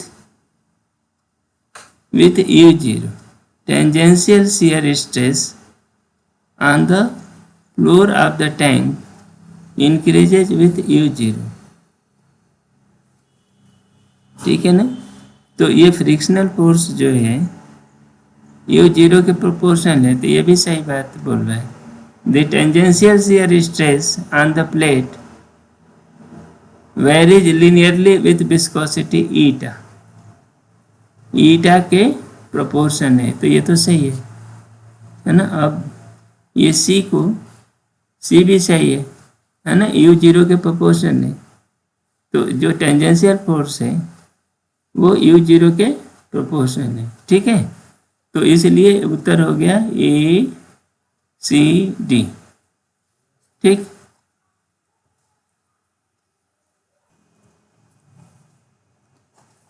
ठीक है बच्चों, हम लोगों ने हाइड्रो, ये कौन सा टॉपिक है,